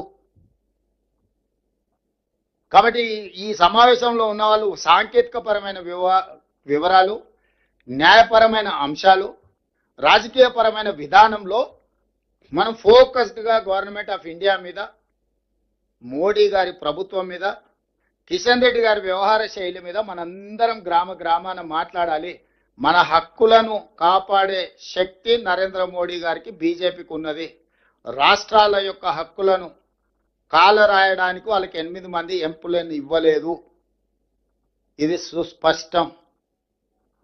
నూతన అధ్యక్షుడు భారతీయ జనతా పార్టీ తెలంగాణ శాఖ రామచంద్రరావు గారు కూడా నేను విజ్ఞప్తి చేస్తున్నా, మీరు నూతన అధ్యక్షుడిగా బాధ్యత తీసుకున్నందుకు మీకు శుభాకాంక్షలు తెలియజేస్తూనే, మీ ముందున్న మొట్టమొదటి సమస్య గోదావరి నదీ జలాల సమస్య. గోదావరి నదీ జలాల సమస్యను మీరు ప్రధానమంత్రి దగ్గరికి వారి దృష్టికి తీసుకెళ్లి తెలంగాణ రాష్ట్ర బీజేపీ అధ్యక్షుడిగా మొట్టమొదటి కార్యాచరణగా పెట్టుకోండి. ఈ సమస్యను పరిష్కరించడానికి అవసరమైన ప్రణాళికను సిద్ధం చేసుకోండి. మీకు అవసరమైన సమాచారాన్ని మా సంబంధిత శాఖ మంత్రులు, అధికారులు మీకు ఇస్తారు. మీరు ఆ విధంగా ముందుకు వెళ్ళి ఈ సమస్యను పరిష్కరిస్తే బాగుంటుంది. ఈ సమస్యను పరిష్కరించేంత వరకు మనందరం సింగిల్ వాయిస్ కింద ఉండాలి. వాళ్ళు సృష్టించే సోషల్ మీడియా ఆర్ మీడియా, లేకపోతే వాళ్ళు ఇస్తున్న స్టేట్మెంట్లు, వీటన్నిటిని చూసి ఎవ్వరూ ఇక్కడ ఉన్న ప్రజాప్రతినిధులు కానీ, అధికార ప్రతినిధులు కానీ, లేకపోతే రాజకీయ పార్టీల పెద్దలు కానీ ఎవ్వరు కన్ఫ్యూజ్ అవ్వాల్సిన అవసరం లేదు. తప్పులు చేసింది వాళ్ళే, తప్పులను సమర్థించుకుంటున్నది వాళ్ళే, తప్పులను మన మీదకి రుద్దాలని చూస్తున్నది వాళ్ళే. కాబట్టి మనమంతా రైట్ సైడ్ ఉన్నాం, రైట్ ఇష్యూ మీద మాట్లాడుతున్నాం. దీన్ని ఖచ్చితంగా ఎవరి స్థాయిలో వాళ్ళు, ఏ లెవెల్లో ఉన్న వాళ్ళు ఆ లెవెల్లో ఈ ఇష్యూని అడ్రస్ చేయాల్సిందే, మాట్లాడాల్సిందే. అనుభవజ్ఞులు కూడా బయటకు వచ్చి వాళ్ళ అనుభవంతో మాట్లాడాలి. గతంలో తుమ్మల నాగేశ్వరరావు గారు, కడిం శ్రీహరి గారు తెలంగాణ ప్రాంతం నుంచి మంత్రులుగా పనిచేసిన వాళ్ళు ఉన్నారు. కోదండరామ్ గారు లాంటి వాళ్ళు, చాలామంది ప్రొఫెసర్లు తెలంగాణ ఉద్యమంలో ఉన్నారు. సాగునీటి రంగ నిపుణులు చాలామంది ఉన్నారు. వాళ్ళందరూ కూడా బయటకు వచ్చి మాట్లాడాలి. ఈ ప్రభుత్వానికి మీరు ఏమైనా సూచన ఇవ్వదలుచుకుంటే మాకు ఎలాంటి బేసిజాలు మేము తీసుకుంటాం. ఇంకా ఏమైనా బెటర్గా మేము పర్ఫామ్ చేయాలంటే మీ వైపు నుంచి ఏమైనా అడ్వైజ్ ఉంటే ఎనీ ఎక్స్పర్ట్, మాకేం అభ్యంతరం లేదు. ఎక్స్పర్ట్స్ ఏదైనా మాకు సూచనలు ఇస్తే కూడా వాటిని కూడా తీసుకుంటాం. అందుకోసమని ఈరోజు ఈ సమావేశాన్ని ఏర్పాటు చేసి ఇది ఒక అవగాహన సదస్సు. కృష్ణానది జలాలు, గోదావరి జలాలు, వాటి నేపథ్యంలో చట్టాలు, ఈరోజు రాజకీయ పార్టీలు మాట్లాడుతున్న, లేవనెత్తుతున్న అంశాలను అన్నిటిని కూడా ఒకసారి మీ అందరితో పంచుకోవాలన్న ఆలోచన, మీకు అందరికీ వివరించాలి వాస్తవాలను. ఈ వాస్తవాలను వివరిస్తే ప్రజలకు కూడా మీరు వివరించగలుగుతారని ఒక ఆలోచనతోని సంబంధిత శాఖ మంత్రివర్యులు ఉత్తమ్ కుమార్ రెడ్డి గారు ఏర్పాటు చేసినందుకు, ఈ అన్నిటిని పర్యవేక్షించిన ఉప ముఖ్యమంత్రి వర్యులు బట్టి విక్రమార్క గారికి ఇద్దరికీ అభినందనలు తెలియజేస్తూ మీ అందరి దగ్గర సెలవు తీసుకుంటున్నాం మిత్రులారా.